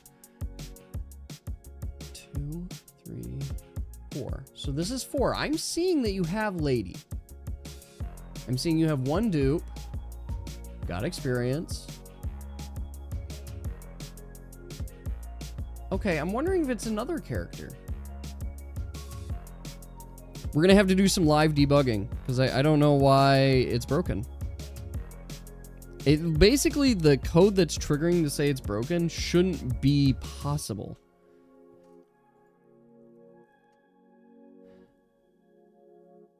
Okay, so I'm verifying. I can verify in the server. I do see you have her. I see you got her twice.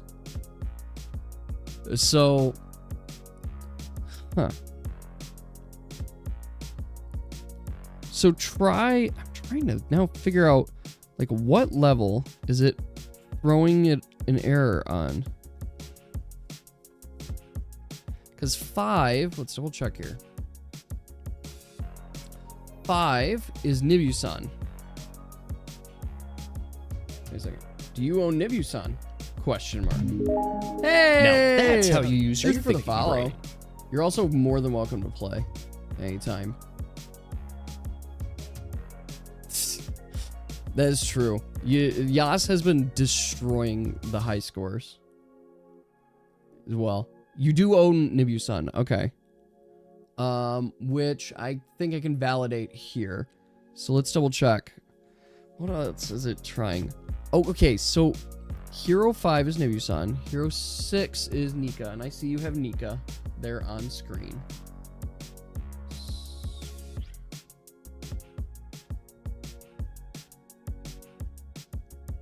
Well, I know when you had the gem issue. The gem issue should be resolved now. I believe I fixed that entirely.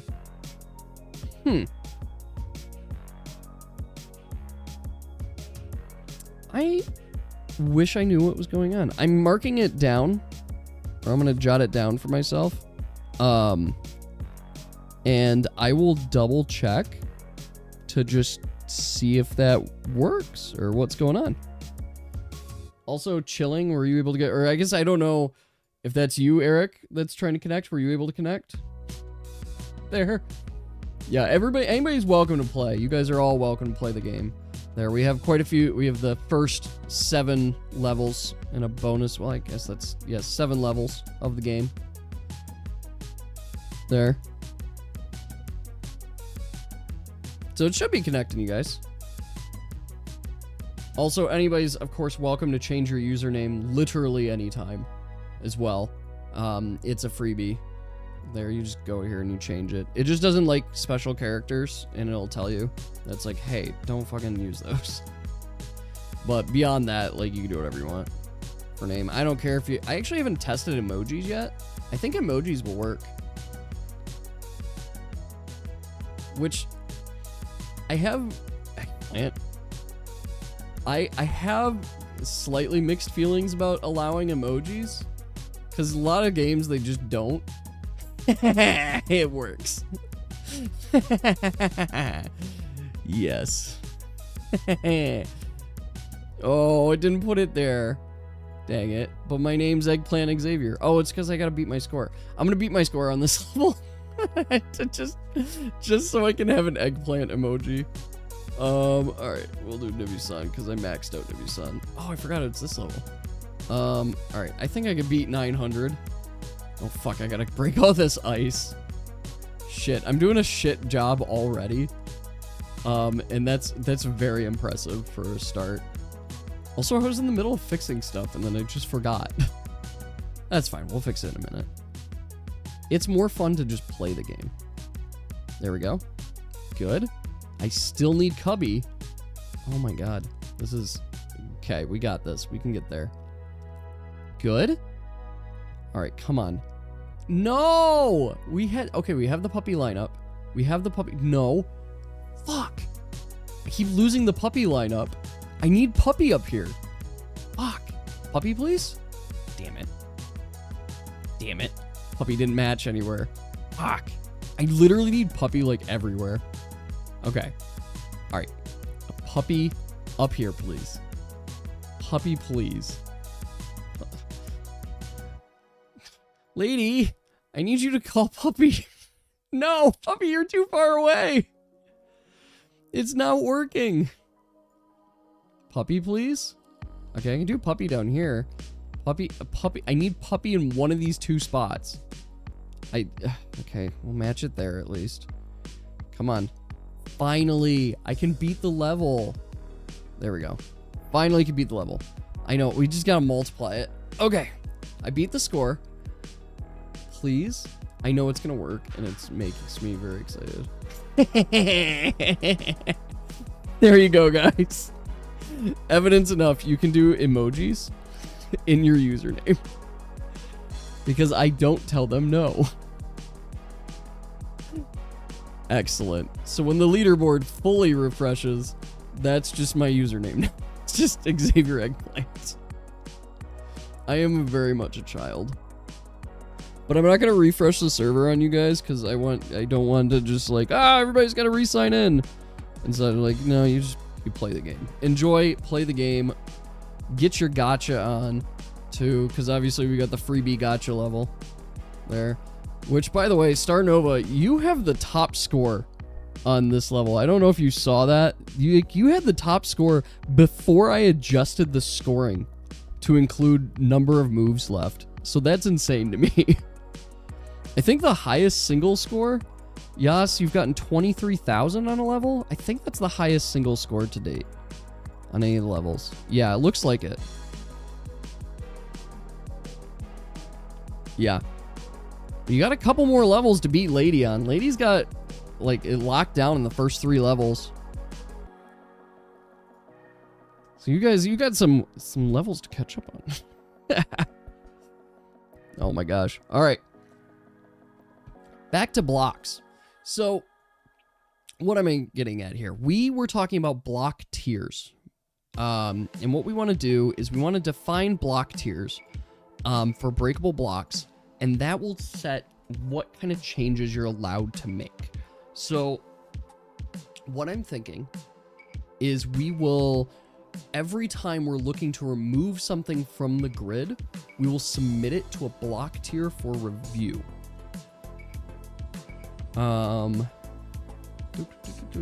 Okay. All right, so this selects the rows, blah, blah, blah, blah, blah. It's right here that I actually do the removal, right? So this is where I do the removal. So what I'm going to do... Okay, here we go. We'll do it here. No, we won't do it here. We'll just do it here, which is... actually, it's going to be a helper function. Verify removal level. Let's do I want to even here? I like making my helper functions like just functions too. So let's just do function verify removal level, because it forces me to not use saved functions or saved variables, but everything on your screen is shifted all the way to the left. Can you take a picture of that, please?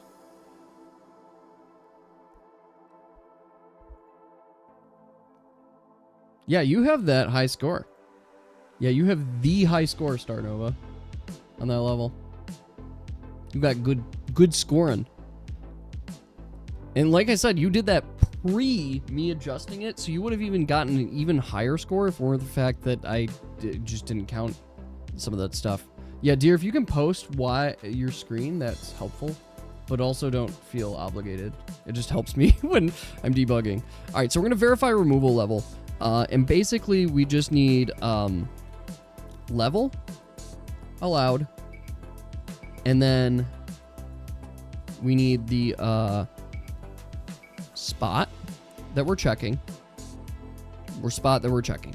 That's basically what we need. So we need the spot that we're checking, and then we need the removal level that's allowed with it. So what's going to do is basically we're going to have this. This is too much already, but it helps with the whole process. We're going to get a spot. Actually, no, we need a spot. We call it spot here, right? First things first, with any spot removal or any form of removal, we're going to We don't want to just adjust spot too, because it might not adjust correctly. Although we could just return spot. That's what we'll end up doing. We'll just return spot. We'll just return spot and we'll make adjustments here for the return. All right. So first things first, removal level 0, gems and fire, basically. Posted. Okay, thank you. Huh. Weird.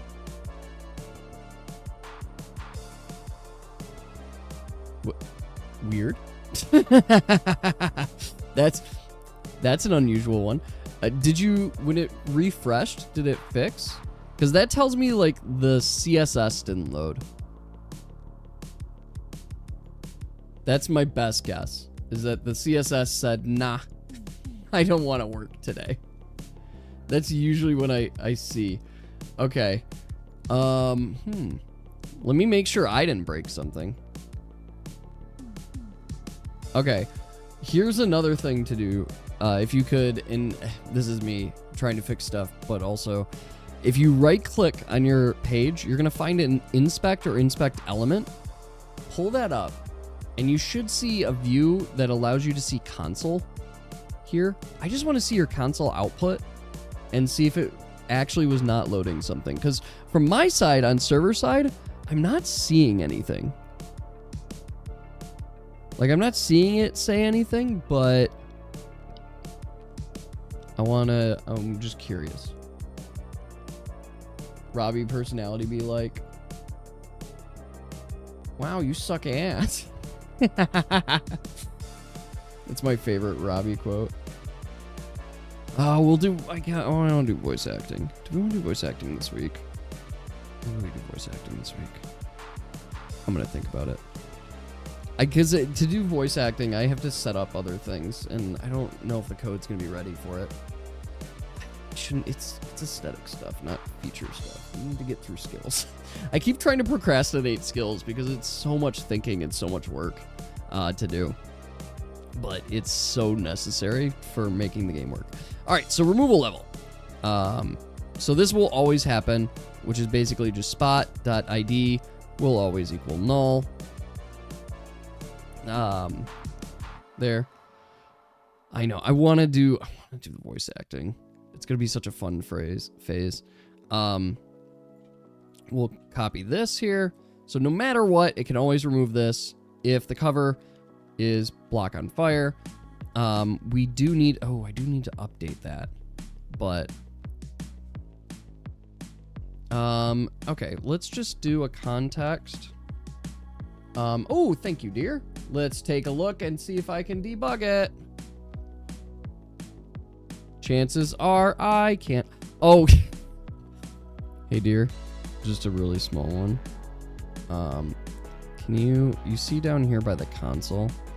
Can you hit the X on what's new and send me that screenshot? I need to see the console. I currently cannot.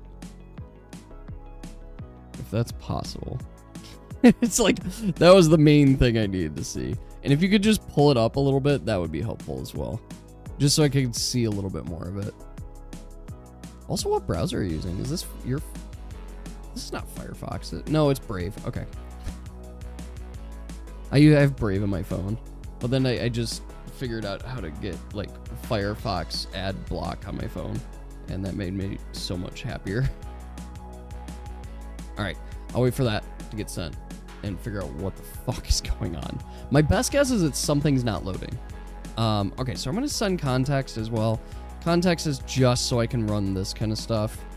Makes me feel like I need to just do it here anyway. Ooh,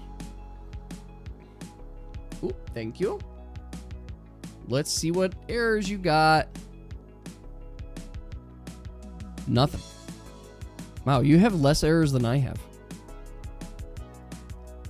Huh. That's 0 errors. Because that's correct. That's your object and your info. You might want to delete that picture. I'm going to delete it. Just because it has your email in it. I deleted it already. So... Just thinking about it.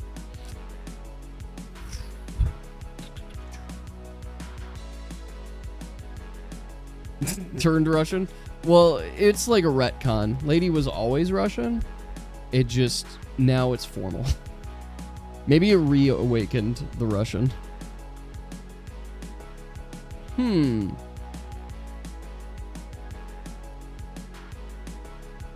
Let's look at it. I'm just going to look here at what's being inherited. Text line left, cursor. Wait a second. It's header bar.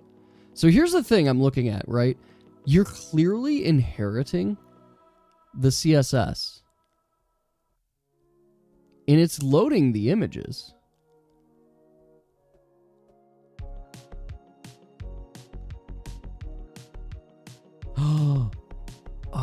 No, that shouldn't be it, because this is an HTML. It should just be the HTML. Wait, and I know it's not, because I can see that you clearly loaded... I'm like, is it blocking my JavaScript? But it shouldn't be, because I clearly see everything's loaded. Right? And I'm not using JavaScript to place those items. And I can see you've loaded the JavaScript. Huh. Well, dear, I have no idea. Someone screenshotted your info? That could have been. They would have to know where to look. You have scripts blocks off. Yeah, so that's where I'm like... I'm seeing... Here's what I'm seeing, right? I can look in this picture. Zoom it up a little. Okay. Zoom it up a little bit. I can see in this picture, right here, where it says energy 50K out of 50. That tells me that my JavaScript's running. It populated the field correctly. So that tells me the JavaScript piece is running. What's not working and what is blowing my mind, honestly, is that I could see here on the right-hand side, main.css. This icon that you have selected here, which is the energy icon, it's this lightning bolt over here. I can clearly see it is pulling correctly from the CSS file, which is what organizes and places everything on screen correctly.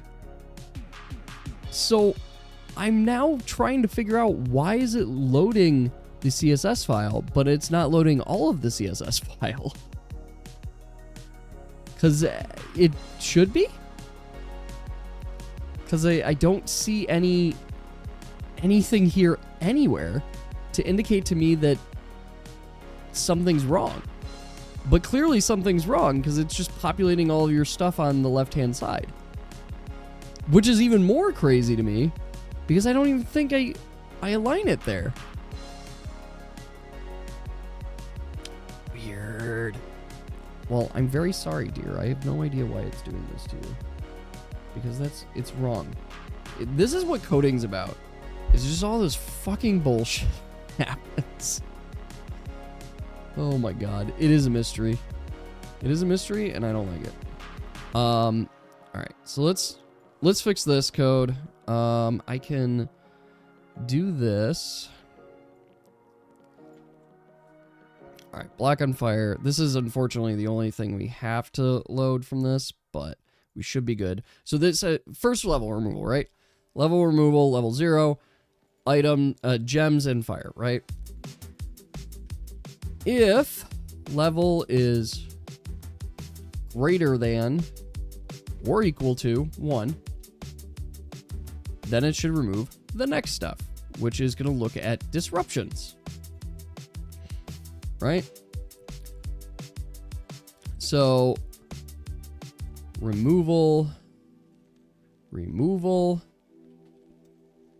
level 1 is now blocks, block, ice and basic blocks 1 times 1. There, that's easier. Want to know something funny? You did it on another browser too, and it did the exact same thing.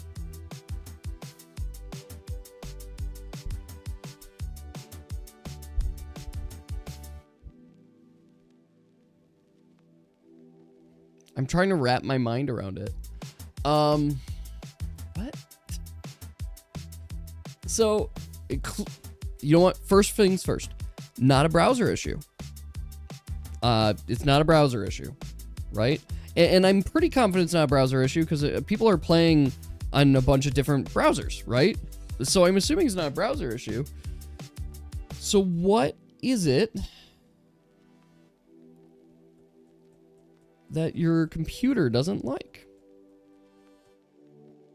Were you experiencing this issue the whole time? Or is this brand new now? Because I don't think it's something I pushed.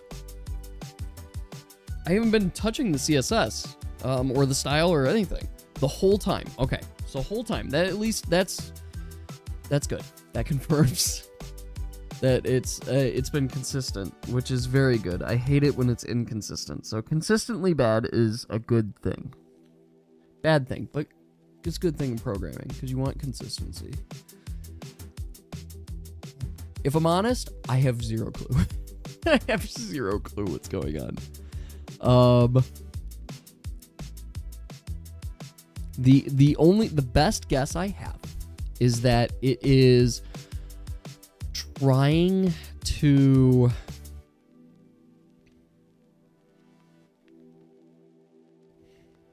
my best guess is that it is trying to it's like blocking a file or something. That's my best guess. I wish I knew, but I do not know. There, it's one of those that like it's nearly impossible to debug, like from a distance. There. Ooh, are you looking at the Ascension? Oh, because you reached the level. Ooh, you reached level 35 with Lady. Now to Ascension, you just got to get the materials, which are inaccessible currently in game. I cheated for my materials. I just gave myself 200 of everything. But you're close. You're close to Ascension. I should also say, it's like an open secret. Anytime you guys want, you can click on a character, and if you click here, even if it doesn't look like it, you can view the Ascension. So you can always view the Ascension for characters. There, so you can see what materials you need.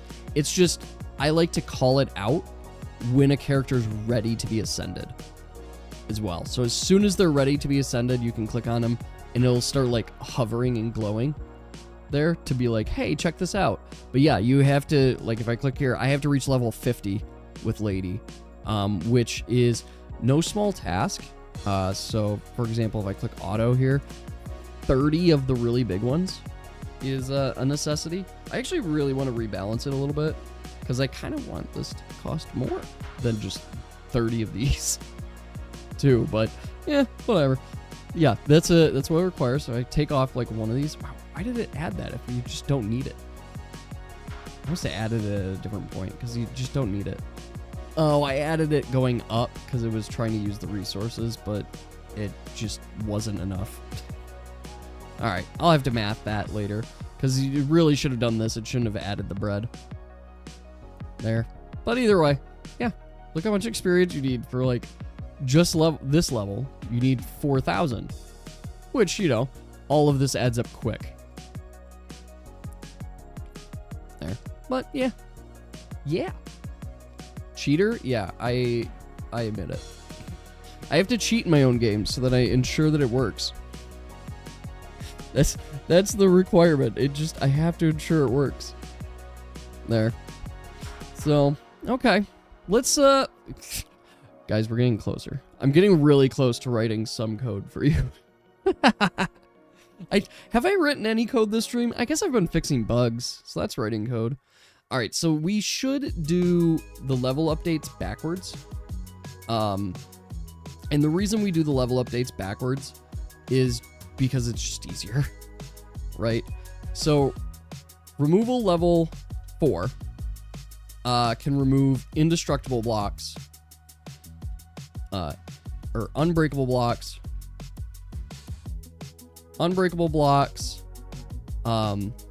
full damage to all blocks. So If it is 4 or greater, right, we're going to, of course, we'll do this at the end there no matter what. But if it's 4 or greater, it will break other things. And then else, if, just for posterity, equal to 3. And we just copy this a couple times. Boom, boom. 2 and 1. And we'll pull these out to just clarify what each level does. Removal level 3. 3 damage to all blocks. Removal level 2 is 2 damage to all blocks. And removal level 1. 2. 1 damage to all blocks. Removes ice as well. And then removal level 0 is just gems and fire. So here we go. All we need to do is that if the disruption is not equal to null, we're going to make it null, right? We're just going to destroy it because we don't really care at this point. No matter what, we're destroying all of it. We do care about the cover a little bit, but we don't care about anything else. So we're doing spot disruption, objective updater. We destroyed it. Great. We destroy whatever it is. Next, we need this to check cover. So we should always check the cover for all of these. What do I think? I mean, yeah.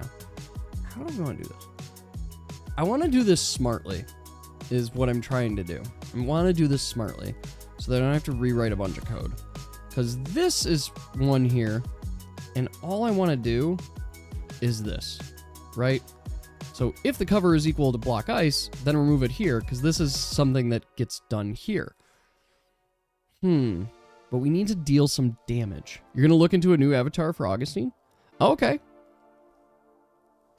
Yeah, please, if you have a new one, send it to me. Send it to me. I'll update it in game. I'll update it on everything, basically. Oh, lady. You full maxed it. Except you got to get 2 more ladies to really full max it. But you got your whole team. It looks so good. Also, wait a second. Oh, yeah. I'm sitting there like, wait, how did you get Puppy ascended? Yeah, because you can ascend uncommons for just gold.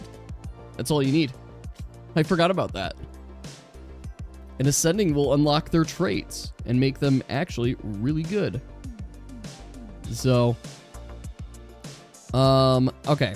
So we're going to make one minor change, and then I apologize, everybody. I just got a text just now from my wife that she's on her way home early, which means I'm going to be ending stream just a little bit early today. So I just want to quick think about this logic before I lose my train of thought, and then we'll just insert the code and call it good. Because all this is going to do, by the way, this is all we have to do now. I go up here, and all of this code up here is just going to get changed to this spot now equals verify removal level. And I just put in here, I just say verify removal level. We do the level, so that's instructions dot block removal level. Is that what we named it? Breakable block level. Yeah. Breakable block level. We got to send this, and we send the spot. Right? That's all we need to do for this now. And we don't need all this extra lines here, because now we could just verify it. So, like, we don't need any of this. We just cut that out. Right? Easy peasy, lemon squeezy cover girl. I don't know why the cover girl needed to get added on that one, but it did. So, yeah, just remove from the grid what we're able to, and then we're good. Look how, like, clean that makes it look. right? And we do the same exact thing down here. Basically what we're allowed to do. And then we're golden. Like this just, it cleans it up. That's the whole point, is it cleaning this whole thing up so I don't have to look at all this code. So we just go in here and we're just like, great. We just place the gem and we're golden. So that's the whole thing. So I'm going to be making some adjustments to this, probably off stream. But guys, I'll be back tomorrow. We'll be back tomorrow with a hat in time. So I want to say thank you all for joining me tonight. I really appreciate it. Thanks to the new follow as well. And I hope all of you guys have a fantastic rest of your night. And I'll be seeing you again soon. Probably with some more updates. Definitely some more updates to the game, but just hopefully more life updates. I'm hoping to hear back from a job this week. That's my honest. I'm like, I want an offer this week. So we'll see how it goes. Anyway, wish me luck. Everybody, thank you all much for joining me. I know this is a very sudden exit, but that's life. Life changes fast. You keep up with the times, and you have a good time. All right, everybody have a fantastic night. I'll see you later. I am going to be shutting the server down in a moment, and it'll be back up tomorrow for sure. So everybody have a great night, and I'll see you later. Bye-bye.